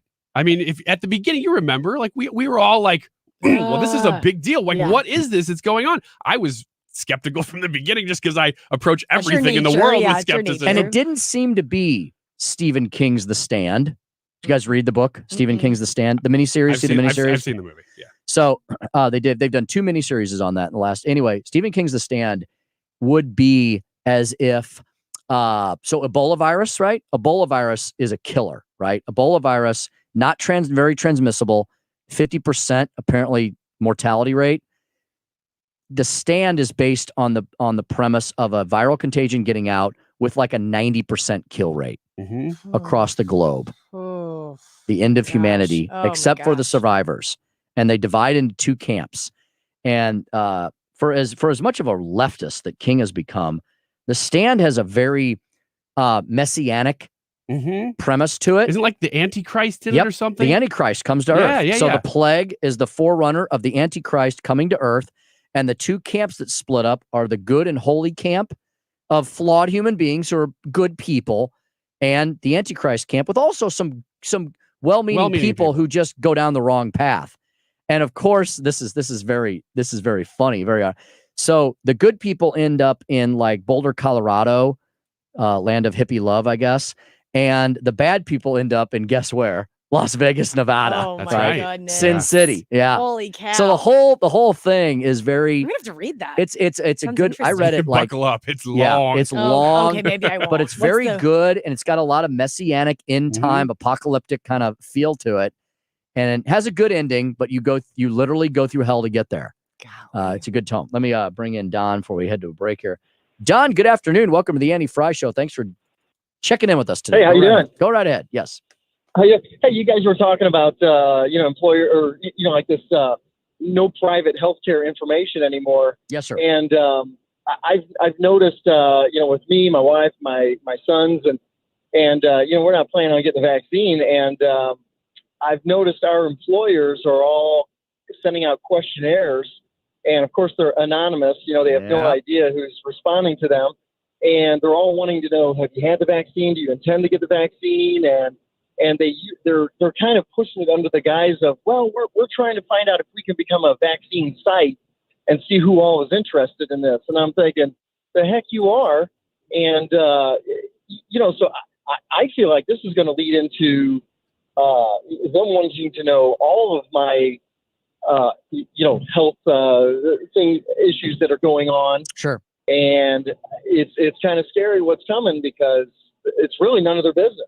Yep, it's the camel's nose under the tent. Yeah, couldn't agree with you more, Don. Thanks for calling the show. Really appreciate the comment. Got to get to a final break here, but I'm going to bring up the. I do this every so often. We'll look at the COVID-19 dashboard for the state of Missouri because every day that we had some kind of new peak on the way up, we had to hear about it. But now that we're on the way down with dramatic drops every single week, we don't hear about that anymore. I hope we crush COVID completely and the media can't talk about it anymore and they'll be off to the next crisis with climate or whatever. But anyway, I'll have some good news for you, I promise, when we come back. And if you want to weigh in on our discussion in our last segment here, you're welcome to 314-241-9797, 314-241-9797, The Annie Frey Show. Tim Jones in the big chair all week this week, 97.1 FM Talk.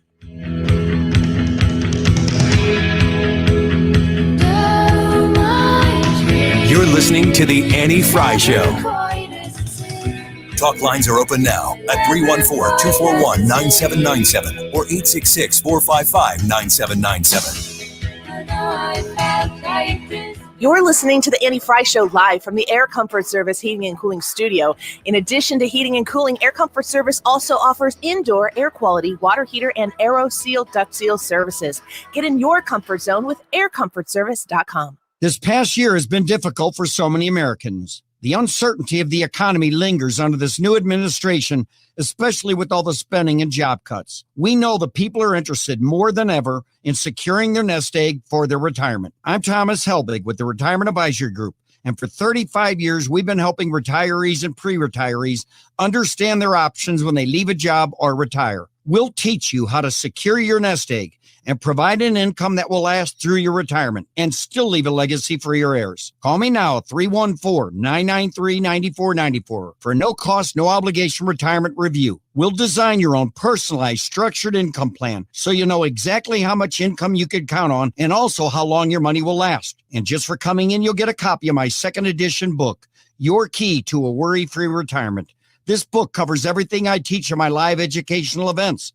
Call me now, 314-993-9494 or online at retirementkey.com. Tony LaRussa here. Has your loss of energy and weight gain thrown you a curveball in your relationship? If so, go see my friends over at Victory Men's Health. Discreet first-class professionals will help you hit those curves out of the park. VictoryMen'sHealth.com. That's VictoryMen'sHealth.com. Whenever I bring home Entenmann's Little Bites muffins. Little Bites? That's right, sweetie. Can you just give Mommy a minute? I love Little Bites. I know you do, but we're doing a commercial right now, okay? Got it. As I was saying, whenever I bring home you-know-what, you-know-who gets pretty excited. And so do I. Little Bites muffins are made with real ingredients, no high-fructose corn syrup, and are baked moist and delicious. I love Little Bites. Here you go. Yes. Entenmann's Little Bites muffins.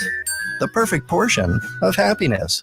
Hi, this is Andrea from Best Buy Flooring. Contractors are our best kept secret. We have a huge selection of in-stock carpet, vinyl, laminate, tile, and hardwood. Cash and carry or let our flooring experts install your new floors. Did you know we refinish hardwood as well? 2 locations to serve you, Hazelwood, Missouri and O'Fallon, Illinois. Open daily, online at bestbuyflooringstl.com. Best flooring, best selection, Best Buy Flooring.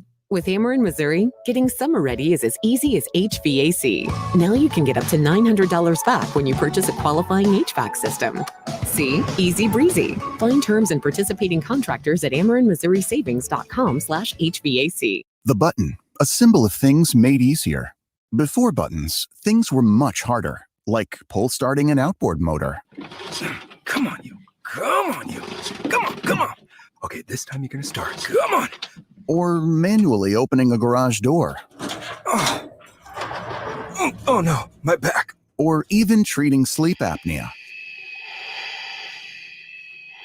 If you've tried CPAP but struggle to get a good night's sleep, relief can be as easy as a button with Inspire. Inspire is a sleep apnea treatment that works inside your body with just the click of a remote. That's right, a button. As you sleep, Inspire keeps you breathing normally and sleeping peacefully. No mask, no hose, just sleep. To learn more, visit InspireSleep.com. That's InspireSleep.com. Inspire, sleep apnea innovation. Inspire is not for everyone. Talk to your doctor to see if it's right for you and review important safety information at InspireSleep.com. Weekdays from 6 to 7, catch the Dave Glover Show on 97.1. It's the best of each day, boiled down to 1 hour. The DGS Highlight Hour. Every weekday at 6 on 97.1 FM Talk.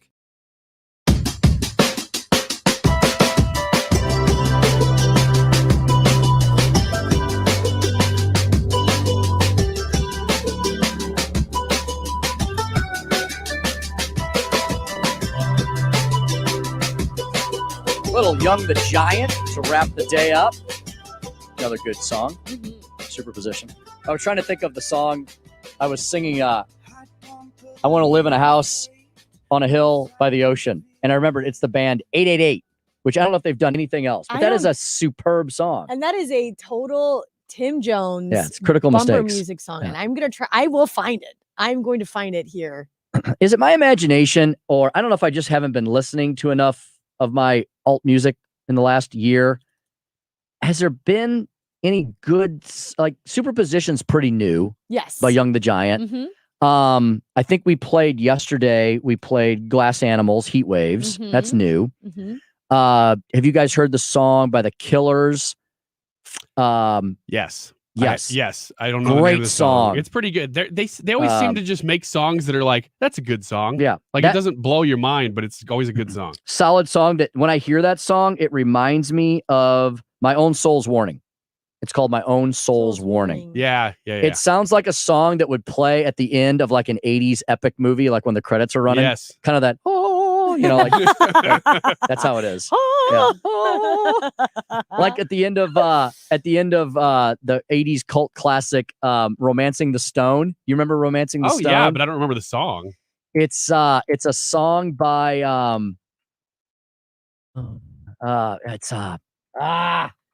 it's gonna drive me crazy. Romancing the Stone in credits song. It's one of those I can't find it here. Romancing the Stone, alto sax. It's like a song, end title song by Alan Silvestri. Yes. What was the theme song? Oh man, I don't remember. Yeah, whatever. End title. Alan whatever. It's like a what was that band that was kind of atmospheric, kind of dreamy, big in the 80s? Roxy Music. You guys remember the band Roxy Music? No. So Roxy Music, the song at the end of Romancing the Stone is not Roxy Music, but it sounds like Roxy Music. It's from that genre, that kind of electronica era. Why is that right? All I typed into Google was song at the end of ROMA, and Yes. and it finished Romancing the Stone. Avalon. So Roxy Music's big top song was Avalon. Avalon. You can know that song. Yeah. Maybe. Avalon. So anyway. You sound like you're singing Turn Around. Is this the song you're talking about? Let me see. I hope it doesn't Romancing have the any, I hope it doesn't have any cussing. No, it doesn't. Okay, good. No, there's no cussing. I don't. No, what is this? Flipping it. Can I play something here? Let's see if I play something. Yeah, go for it. Yeah, let me see it. This is Roxy Music. This is a great segment. This is fantastic. I'm just like wandering. Let's find the song that's in Tim's head and go. Brain dead at the end of the love show it. here. So You can play whatever you want. okay, Tim. let me see if it's playing here. Is it play? Oh, I got to turn the mute off. Here we go. That's 80s for sure. This is total 80s. Is this the end title from? You guys know this, don't you? No. I don't think I do. The lead singer looks like the lead singer from Panic at the Disco, like an 80s version of him. Yeah. This is the end credits song? No, this is not. But Oh. it's what it sounds like. Yeah. Let me get to this. This sounds like the end credits Here we go. song. Here we go. Oh. Here we go. Avalon. Not only do I not know this song, I don't even know the song that you're Here we go, referring here we to go. that could be this song. This guy's like so like into himself. Oh yeah. Here we go. Here we go. Avalon. Oh yes. Okay. Yeah. Come yeah. on. No, Of I don't course, know it. Of course, I'm not I do. that old. I Yeah. know it. Yeah. Okay, now for the end title of Romancing the Stone. I think I found it. I don't know. I think I found it too. I tried to play it, but then that wasn't it. I guess I didn't find. So I might have it right here. Let's see if this is it. Oh, not that What's one. that all about? Hey yo. Hey, play the song, dude. Oh. Do you have it? Here it is. This is it. Oh. This is it. Can't you just see the credits? Oh yeah. There go the credits. And they're on like a boat. Yeah, I'm watching Yeah. it. Thank you Yeah. to the guy Yeah. holding the boom mic. Yeah. They're on a No boat kidding. in the middle of In the middle New of York Manhattan. City. The boat's Yeah. on a trailer. Yeah. Yes. The Angelina. Yeah. That's Here right. it is. You can just see the credits going. Yeah, the big 80s. The movie's over. Everybody pick up your popcorn and head for the side. This is the Romancing song they Stone. play like Yeah. right when the movie's over. Right. Then after this song ends and they still have so many more credits, they play the other song you just played. Wow. They always Yeah. go the other way. We're like, then they play a slow song. They play a Right. ballad. Exactly. This is like okay, get your butts up off the seats. Yep. We got to clean the theater. Movie's over. Remember, you just had a good time watching this movie. Yeah, this is a great movie, everybody. Oh my God. It's my 80s DJ voice. Everybody. We want to thank Mike Smith for his digital Romancing the contribution. Stone. Man. Alan Silvestri That's is. what I think I had that. Yeah. Anyway. I had that, I think. Yeah. If they made that movie today, same script, it would suck. Yes. I think it would, and it was pretty cheesy. Yeah, but it was great. But it was great. It was perfect Michael for Douglas. the time. Yeah, Michael Douglas and was that what's her name? Boy, did he dominate the 80s. Michael Douglas, right? Mm-hmm. He was Wall Street, right? Wall Street, Romancing the Stone. Kathleen Turner. Yeah. I think he did. Was there Romancing the Stone 2? I think so. What is Romancing the Stone? Oh, you don't know? Oh, What it's a great, terrible, average, great movie. Okay, perfect. That all makes sense. That all made so much sense. Yeah, it's I'm gonna play a little My Soul's Warning from The Killers here, because you'll be like, yeah, that could run for us to work. Here we go. I got to get through the little Yeah. blah blah blah. Kathleen Turner and Michael I'll pot it up Douglas whenever were it's both in Romancing the Stone 2 too. Okay, pot up. See what's going on now. What memories do you want to bring to Why it? are they still talking? Here we go. Right? This is a brand new song. Doesn't this feel like the end of a movie? Oh yeah, it does. This sounds like the after the Peppy song credit song. Yes. Sounds like a montage is coming up. Yeah. Let me introduce you to the I don't know what's going on in the background here. This is a video. Yeah. This is like a corporate training. Here it comes. Use this song for a corporate training video. Here we go. Head for the exits. Yep. There we go. Yeah. Don't forget your popcorn. We're not cleaning up. Thank you, everybody. Yeah. Oh, this is cool. I don't know that I've heard. I was thinking of a different new Killer song. I don't think I've heard this one. Yeah, so that's The Killers, My Own Soul's Warning. That's like, when I first heard that song, that's a brand new song. It came out this year, I think. I think it was end of 2020, beginning of 2021. I heard that song. I'm like, holy cow, that's like an in titles credit of a movie score as the credits are running. We have to remember that for tomorrow. Of like some epic. Yeah, we got to play that one tomorrow. We gotta you know play what that else tomorrow. we should play tomorrow? We might get tagged on this one though. The Weeknd. That's totally an 80s throwback song. Oh yeah, he's kind of a throwback kind of dude. Yeah, Blinding Lights. Yeah. Yeah. It's good. Everybody knows that one now. Two callers want to try to squeeze in here. Oh wait, I don't. Well, yeah, maybe. David, good afternoon. I'm sorry. Oh, we're almost out of time. Go right ahead. Sorry about that. Hey, well, listen, I enjoy your show. Thank Quick you. song for you. Try Around the Sun by Poolside. Okay. And my own personal conspiracy theory Yes, sir. about COVID is that the Chinese engineered this thing that it would only kill older people because they are not economically, they're just a drag on society. They don't have any concern for human life. Yeah. And I haven't heard anybody discuss that, but that's my own personal conspiracy theory regarding COVID. Yeah. No, David, thank you very, very much. Sorry, I got to run, but you know what? The Chinese are the masters of population control. Up until like a year ago, they had a one-child policy. They are the masters of euthanasia and population control. We got one more song for us. Arnold, good afternoon. Go right ahead, my friend. Real quick, I'm enjoying your show. Michael Douglas and Kathleen Turner, War of the Roses. Yes, sir. Great. Another great flick from the 80s. That's a oh my God, that's a dark comedy. Rose, I don't know. Yeah. That one. Arnold, thank you so much, Arnold. We got to Thank you, run. guys. Thank you. War of the Roses. They're getting divorced and living in they live in a mansion. And Danny DeVito is the lawyer, and they literally try to kill each other. It's a comedy, but it's a really dark one. 1989, so still an 80s movie. Michael Douglas, master of the 80s. Hey, we got to wrap things up. We had a really fun show today. Thank you for everybody for calling in and chiming in on the YouTube channel. I'll be back tomorrow. Yes. Mark Reardon is up next. Ryan, thanks for everything. Katie as well. Great show, gang. Mark Reardon up next here on 97.1 FM Talk. Have a great Tuesday, y'all. I'm all gonna lose control tonight. What do you want from me? I'm not a Mary, the sweetheart. A reading from the Golden Oak Lending Book of Mortgage Lingo. What is a no-charge appraisal? It's never asking for a credit card or charging for